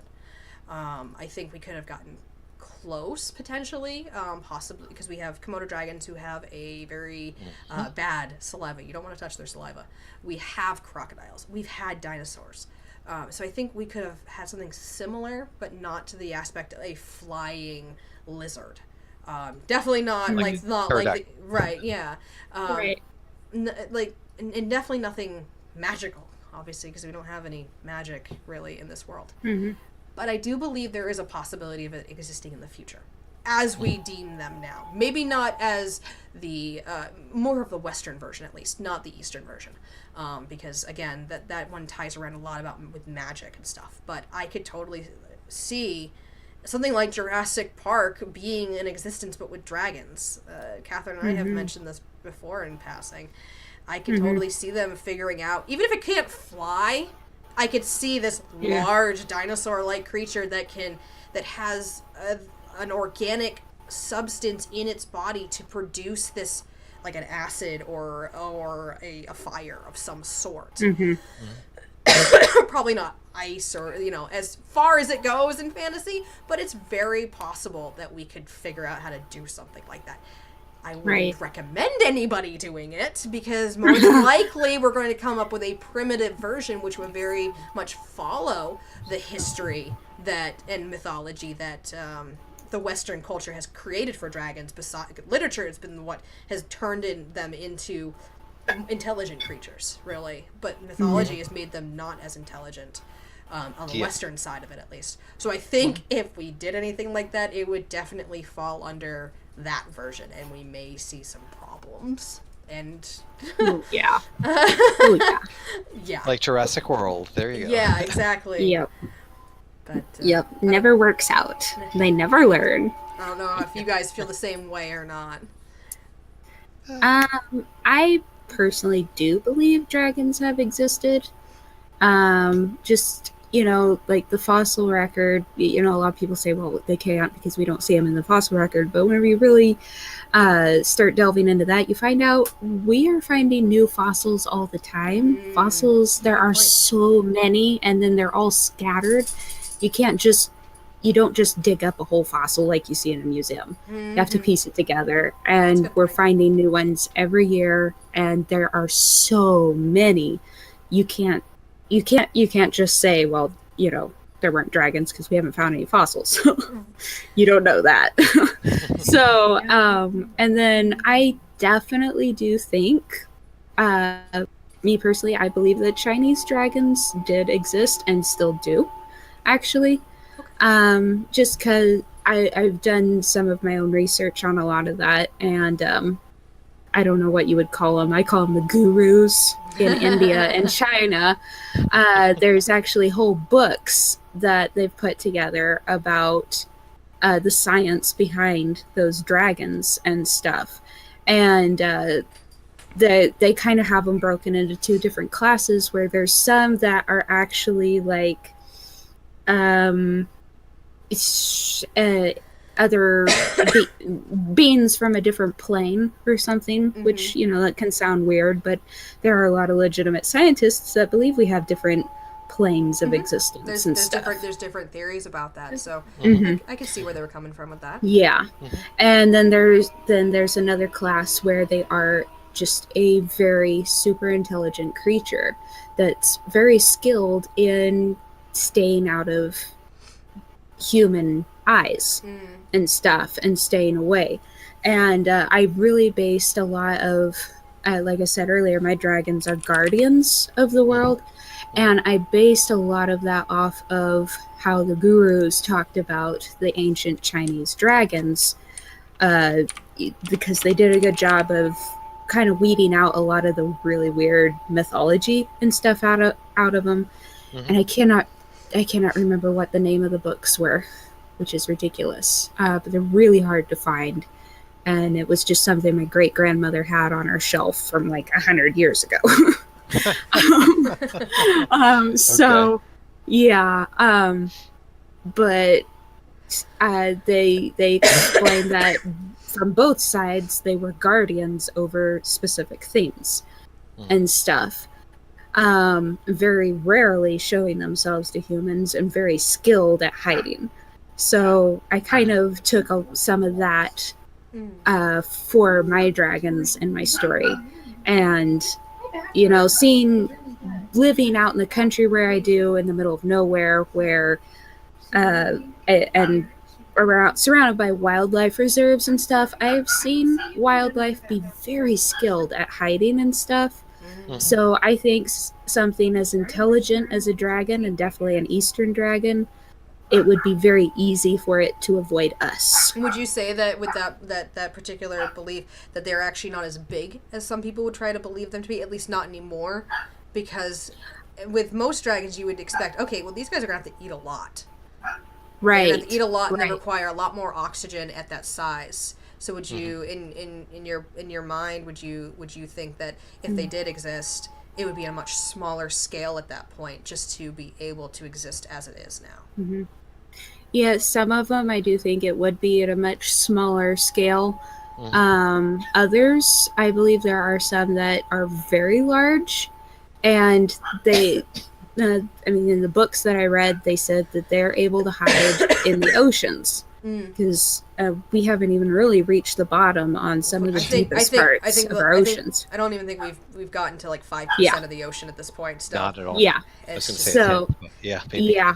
So if anything exists, it has to be down there. Right. God knows what's down there. Yeah. And then they talked about in the books how the dragons have a very slow metabolism, which if you research like crocodiles, they also have a very slow metabolism. They don't have to eat very often, really. Yeah. And to be fair, my dragons in my world, at least in the urban fantasy, they don't have to eat all the time unless they're shapeshifted, because it takes a lot of energy. But they could kill a deer and be good for at least a couple days, if not more. And these guys are huge. And in my high fantasy, it's pretty much a similar situation. Even with the magic that's used to make them smaller, that uses energy, so they would have to consume about a regular meal like any other regular person, as opposed to if they just stayed a dragon, they could probably eat a giant serpent of the ocean and be good for a year. right. So yeah, it's just after I read those books, definitely it made a lot of sense to me how dragons, and then working with wildlife kind of the way I do, I could see how dragons can exist and get away with basically making humans think they're mythological if they wanted to. Love to know what those books are if you ever find out. Yeah, I'll have to find out. They were old. They had like extremely long, stupid titles on them and obscure author names. So I'll have to find out what they are. Okay. But they were very interesting. Yeah. So what do you think, Frank? Oh, what do I think? Well, I honestly believe that a lot of the myths about dragons and such do come from fossils, and I think that a lot of things, anything from your pterodactyl to me looks a heck of a lot like a wyvern. Yeah. And then you just look at anything, you look at like your brontosaurus, very similar dragon shaped body to the Western dragons of the day. Anything like that you find out, of course you would think that people would have made up stories about that. I mean, look at people, just look at the heavens. They see a bunch of stars and they're like, oh, well, that connects there, that connects there. Oh, that looks like a Hydra. Yeah, to this day, I'll look up the constellations and go like, yeah, really? What? You actually saw like a Hydra out of that? Yeah. What were you? I mean, I really wonder if some of these ancients were just sitting there and, God knows what they were actually smoking at the time, but they had vivid imaginations. Well, to be fair, even like we're sitting here, we're authors. Look at the worlds that we've created. We have a very vivid imagination, and we have technology at our fingertips. These people had nothing to do but survive. They had, depending on how far back. So, yeah, their minds are really going to wander at that point. Right. But even then, I mean, your world is, think about how much, we can't control the world today. I mean, look at earthquakes and hurricanes and storms and, but I mean, we feel like we've at least got more information. I mean, back then, something would come along and boom, it'd be like, oh my God, act of God. Oh, we got, what do we do? Right. And, people would create stories on why is the ground shaking? Well, there's a giant monster turtle, up on the whatever, hill, something. you know, up the hill. Yeah. Oh, there's lightning crashing down.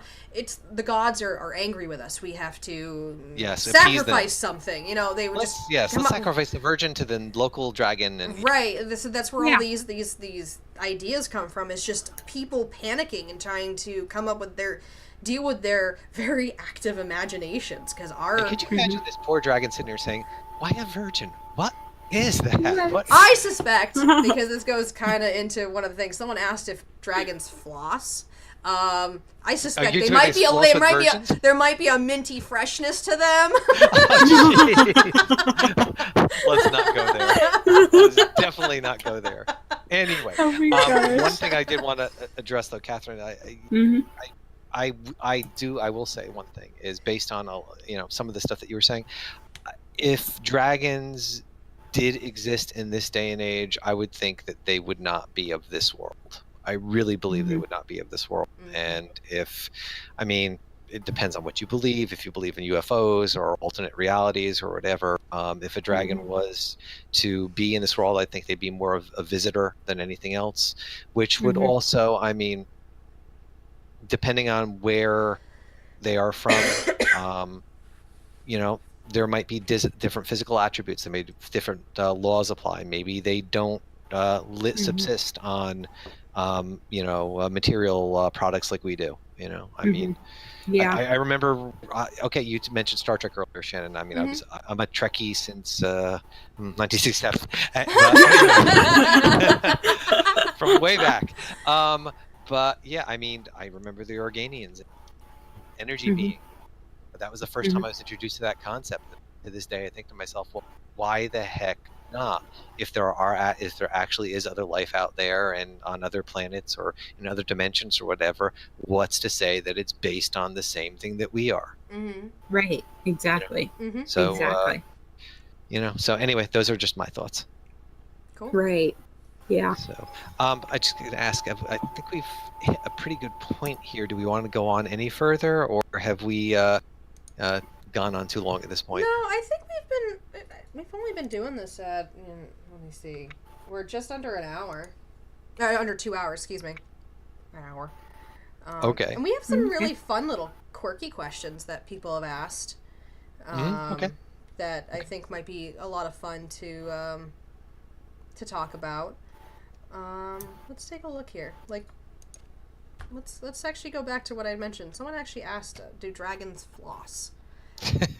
I think that's a really fun little quirky question. How do your dragons in your world actually keep their dental structure clean and not rotting out? Well, I've always just assumed, since mine solely breathe fire, that's an automatic cleanser and purger right there. That'll work. Yeah. Yep. I have something very... Light up a fireball and swirl it around in there, you're good. I guess I had a similar opinion based on the elements, like a white dragon. They're so cold, there's no way a lot of bacteria is going to be able to survive. Whereas with a red dragon, it's so hot in that mouth, there's no way most bacteria is going to survive. With a green dragon or a brown dragon, a lot of it's going to come down to, well, they're already plant-based, so I highly doubt the bacteria is going to bother what they have going on for a structure. But because they can shapeshift, I have a feeling that it's not a 100% deterrent, that they could actually get bad teeth. That good dental care would be a good idea. Eating certain types of foods would help with that dental care. And of course, reading that question just gave me this mental image of Era having to teach Vicodin how to brush his teeth. Share toothbrushes. And not share toothbrushes. And then how how flossing works. And that was just does Vicodin ever steal her toothbrush? I hope not. Would he tell her? Well, if he used... Okay, Vicodin has such bad manners, he would probably just grab the closest toothbrush and start using it. He is that type of person. So if he used it, he wouldn't tell anyone, and someone would go in the bathroom and scream, "Who used my toothbrush?" Well, this actually brings a subsequent question up to mind: is why is Toothless toothless? Well, he's not really toothless. I know. Why does he get that name? I just love that name. It's Such so a great cute. name. It's so, and I actually like the concept of retractable teeth. That is such a, like, I would never have expected that as an option for dragons until that movie came around. It's like, huh. That's brilliant. Yeah. Absolutely. Yeah, it makes you think of a rattlesnake because they can do that. And I've recently found out, well, not super recently, but over the summer, found out that rattlesnakes can actually move their teeth individually. Are you serious? Yes. Yep. How did you find that out? I actually watched a really lazy one yawn. Okay. And he moved them both individually as he yawned, and that was the first time I've ever seen a snake yawn. And you I didn't even probably know they also did that. dislocated that jaw of his in order to do it too. Yeah. Wow. Yeah. It was the strangest thing. He's this huge fat rattlesnake, and he just looked at me like, "Yo, sup," and then yawned. And I'm like, now you make me yawn. yeah. And I don't like snakes, so that, it was, that's not natural. So, how about what? There's another question. Someone asked specifically if any of our dragons can be vegetarians, but that just goes into the dietary aspect of dragons. These are large creatures. We kind of talked a little bit about the metabolic rate of some of the dragons. But what in your world do they have like a? Are they able to eat anything, or do they just eat certain foods or anything like that? I know Ruka's picky. Ruka is very well. Ruka actually explains it though. She explains that they won't eat anything that they can shapeshift into. That has that they can talk back, right? Because they'll eat fish. They can shapeshift into fish, but they'll eat fish. She described, in her words, what was it? Fish are stupid. Yes. Fish are stupid. So we can eat fish, but she will not. And then I remember the one time they're serving venison, and she smells it and she thinks it's wonderful, but then she's kind of like, "Oh no, I can't eat that," Yeah. Yeah. So Ruka is actually very, very picky, but that was the whole reasoning behind it. Was they really had this thing against eating anything that they could shift into. But not all dragons are like that. Your reds, your greens, they'll eat anything. They'll eat each other. Horrible creatures. So but anyway, so what about your worlds? Go ahead. Okay.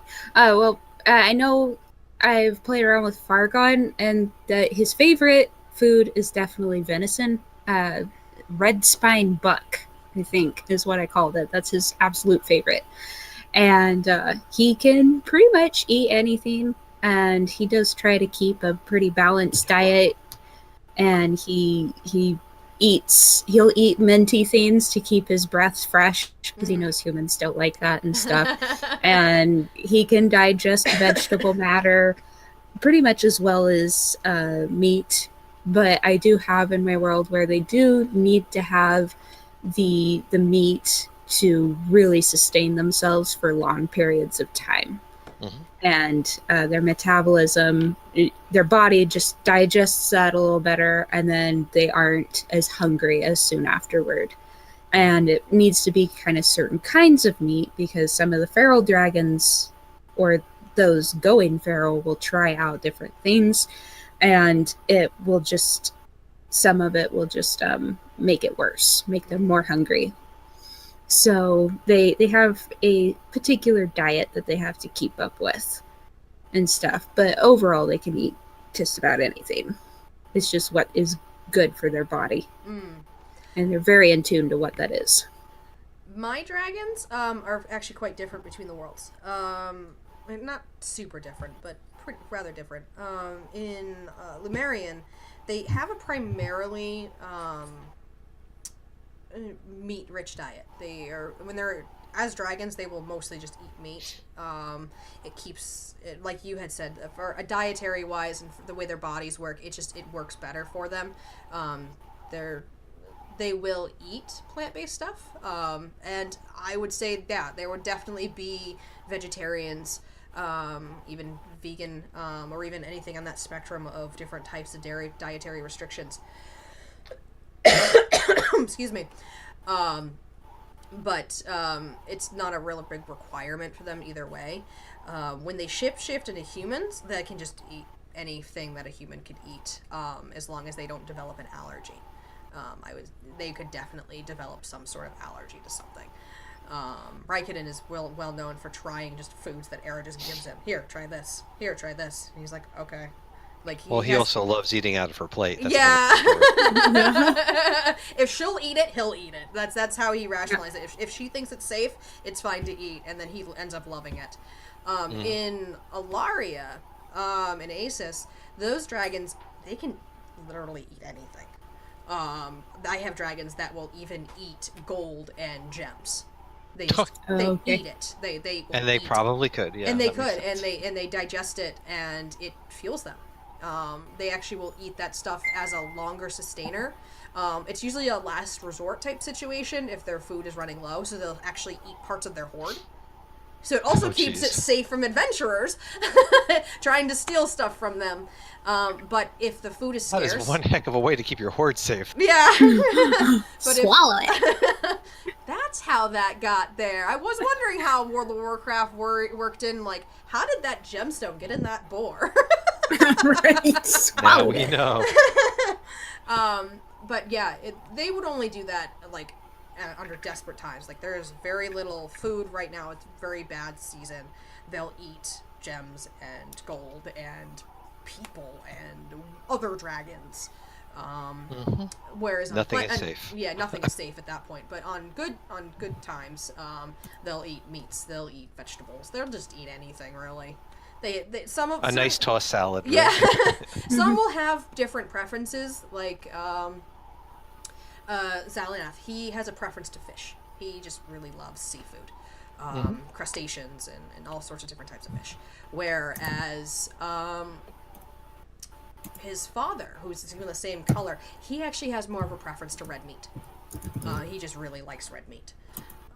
So he doesn't. It's not even color based. It's just based down to the individual. They just have their own preferences. Mm-hmm. That makes sense.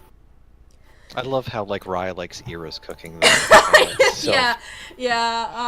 Era is not a very good cook, but the way she cooks it, it's actually quite appealing for dragons in general. I've kind of rationalized it with, well, it has to do mostly, it's been particularly with the meat. She hasn't cooked anything that's not meat related that they haven't tried yet, which they probably won't like, but she has a tendency to undercook the meat. Because as it's revealed with Era can actually eat raw meat or cooked meat. It's based in her design as an experiment. She can just eat anything, pretty much.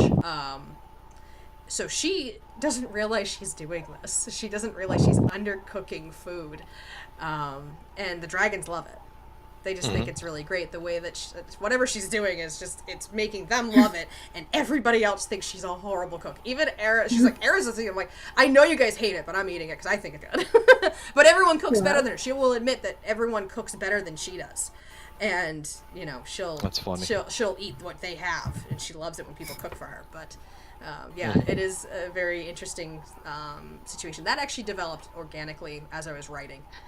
It wasn't a planned thing that the dragons would like her cooking. It just kind of happened. I'm like, I wonder what would happen. And I kind of just start writing it out. I'm like, actually, this kind of works. Let's run with it. Yep. That's cool. So I think we're getting pretty close to the end of this. I was just kind of looking at a lot of these. We've actually answered some of them were repeats without me realizing. I think a good note for us to end on the fire breathing dragons that we've made. Some of you, like Frank, you said that yours were mostly magical based, whereas like mine are more elemental based in a lot of situations. So one of the reasons wondering, if it's not magic, what type of reaction is it? Is it like a gas reaction? Is it a chemical reaction?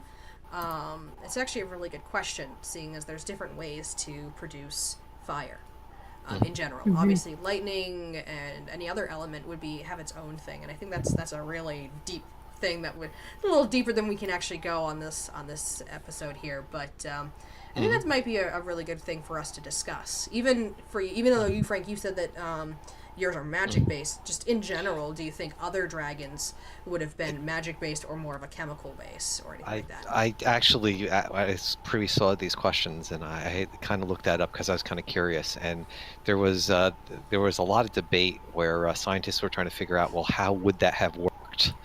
And there was, I think most of it went along with the fact that it would somehow be gas based. That somehow they would produce some kind of gas, which then could be flammable with some kind of sparking mechanism, which would produce fire out of the mouth.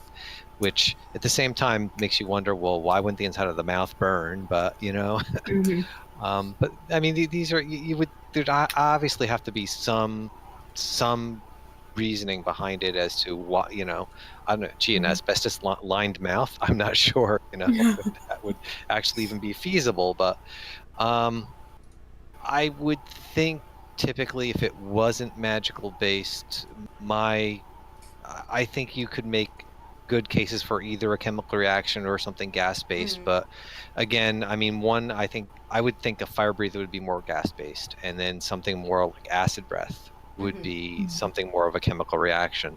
I'm not sure then if that's the case, just how you would. I can't see an ice breather or even a lightning breather be something that's not magical. I'm just not sure how that necessarily would work. So that's right. That's just my opinion. Right. I know in my world I have it where it's not any sort of they're mostly gas / chemical reactions, and it's not like a gas you would find in the air or in the earth or anything. They make their own special unique that you can't find it anywhere else but in a dragon. And so it's totally unique to them. It makes their fire completely unique to them. And that's how it works for them. And some of them have stronger compositions or something that give them different colored flames and stuff, which I'll be going a little bit into that in book 3. And then I do also have where they have a very special fire that I actually gave a name in their language, and I can't remember what it's called because it's complicated, but it's more of basically what it translates into is soul flame, and it's kind of a last resort atomic bomb thing that, if they really have to use it, things are really bad, and it's probably going to end the dragon.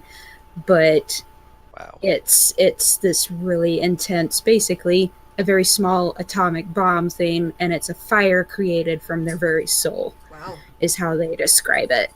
Wow. But sounds like a spirit blade. Anyway. yeah.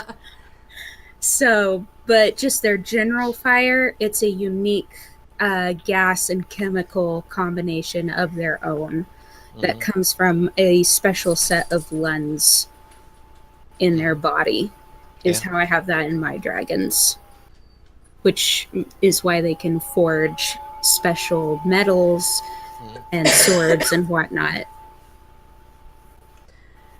So I guess I'm last. Yeah, it's interesting. Here. That's okay. I just interject real quick because I just got one thought which I'll put out there, which is see if anybody's interested. But that what you were just talking about and made me think of spirit blades, and one of my characters, Lloyd, obviously is Spirit Blade in the books. I was thinking one other topic we could possibly cover in another one of these at some point is our characters and their special abilities, how they get them, and and how they fight. How they use them.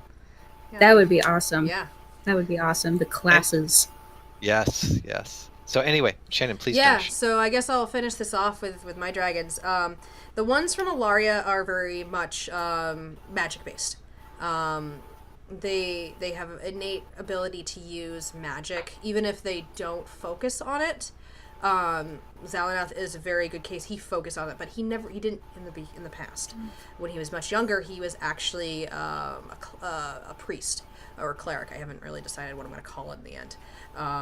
Still a work in progress, but he really dedicated himself to the dragon god, Korith, and because his father is like a paladin / priest type situation. He's a bit interesting. He's actually got a lot of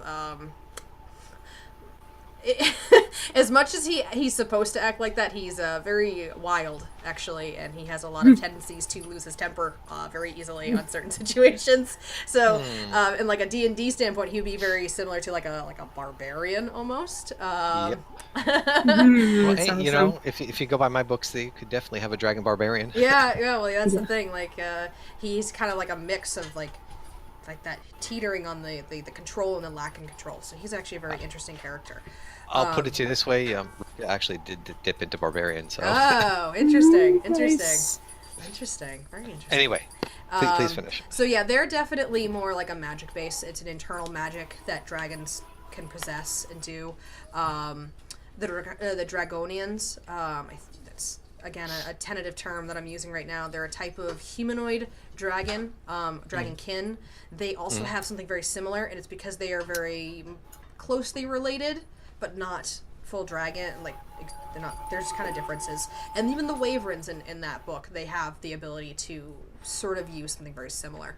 They have this innate ability based on their genetic makeup to use this type of magic. You could call it like a draconic magic. So it's definitely a magic based. In Lumerian, though, it's a bit more complicated. This world is a very fluid world, and you have different magics. You have draconic magics, you have spiritual magics, and you have nature magics.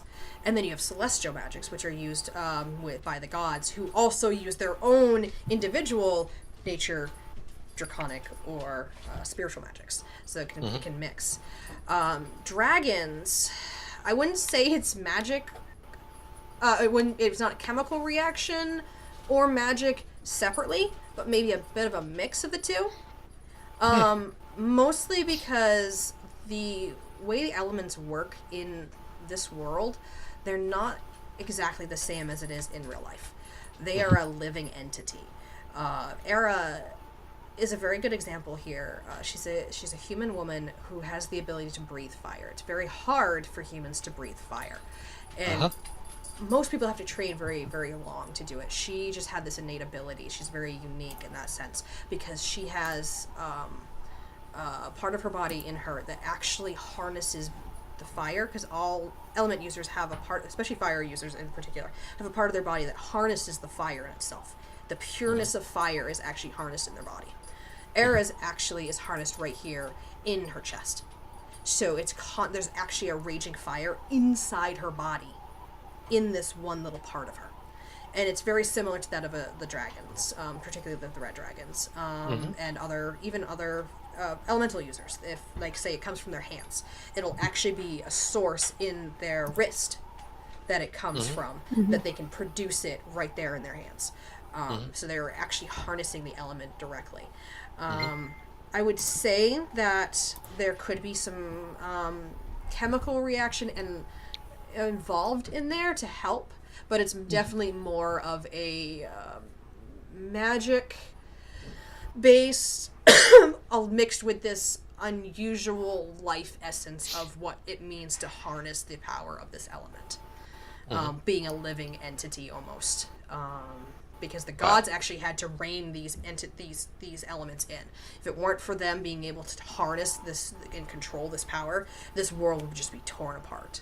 So are they almost like tiny elementals? Yeah, I guess. That's cool. That's cool. That's very cool. In a way, yeah. So it was thanks to the gods that things got reined in, and it kind of gets explained a little bit in my books. Being in close proximity to these gods really passed some of that ability on to other people. It was kind of like an aura that they radiated, and being creations of the goddess of time and matter, or the goddesses of life, god and goddess of life, Zoltan in Genesis, people already had that innate makeup to accept that type of stuff. So they kind of were absorbing this ability to harness this stuff. So you had people who all of a sudden, beyond just the gods, were able to harness fire and control water and make the earth move with a lot of training, because an untrained elementalist is a very dangerous person for others and even themselves. They could really, especially like some of the elements are very dangerous, like fire. A fire elementalist could really, really hurt themselves just by existing. Like someone who they just harness this fire in their chest or in their feet or in their somewhere in their body, they could like burn themselves up without even intending to. It's very dangerous. It's a very volatile element that you have to learn to control. It's not your friend. You can bend it to your will, but it's not your friend. So I can't really say if it's one thing or the other fully, just because of the unique nature that I've created this. I never really put into a account if it's like a gas based or a magic based. It's just an entity that exists that is a force to be reckoned with all by itself. It's a still very cool take on things. Yeah. The world of Lumerian evolved so deeply that I never expected it to. And that's the funny thing about writing. You write something and it just continues and it grows and it becomes this... Takes on a life of its own. It does. It really does. I never expected Lumerian to get this big. And, like, I say it's the same. crazy. Stack has just grown and grown and still growing. And that's just an island in your entire world. Yeah, this is true. At least Lumerian's the only thing that exists. It's just one giant continent. Kind of like, I got the idea from just the idea of Pangea and all that. Pangea, But whereas in Asis, Alaria is just one continent. It's a continent that's kind of pushed away from the rest because the water between it and the rest of the continents is so volatile and so dangerous. Most people can't get there. So it obviously creates lots of myths and stuff like that. A very legendary area. But the people who live there think the opposite. They think the other lands are so legendary and mystical because no one can get there. There's no flight transportation between anyone who can't fly so that's basically dragons, and anyone who has the ability for magic flight. But even then, it's really hard to get through if you're not a dragon because you're not strong enough to go through that flight process. So I think that's the last question. I think we decided, and then it's getting late. It's getting late here anyway, so we gotta pack it up. So we want to thank everybody for watching all the way through. I know it was a really long video. Hopefully I won't have to actually break it up into two. I'm really hoping not. Shouldn't have to. I shouldn't have to, but we'll find out. We do appreciate anyone who's tuned in, and if you liked what we're doing, definitely make comments below, subscribe, follow us on social media. I'll be putting all of our links down below in the comments and the description, and this was a lot of fun, and I want to thank Catherine for coming up with this idea, seeing as she proposed it to the two of us and we kind of ran with it. I want to thank anyone who gave us questions from our fan bases. That was wonderful to see. I really love seeing anything that comes from my fans, and I know Frank and Catherine can agree to that. Having interaction with you guys is a lot of fun, and just seeing some of your questions, even if they were repeats of what other people did. And if we didn't answer your question, sorry. We kind of went off our own little tangents and we kind of ran out of time, stuff like that. Maybe we'll do this again next year so we can get some more questions in. Maybe if people want, and if you guys really, really like this, we'll continue doing Tavern Talk some more and do some more things. Sounds good. So have a good night, guys. All right. Night. Thanks.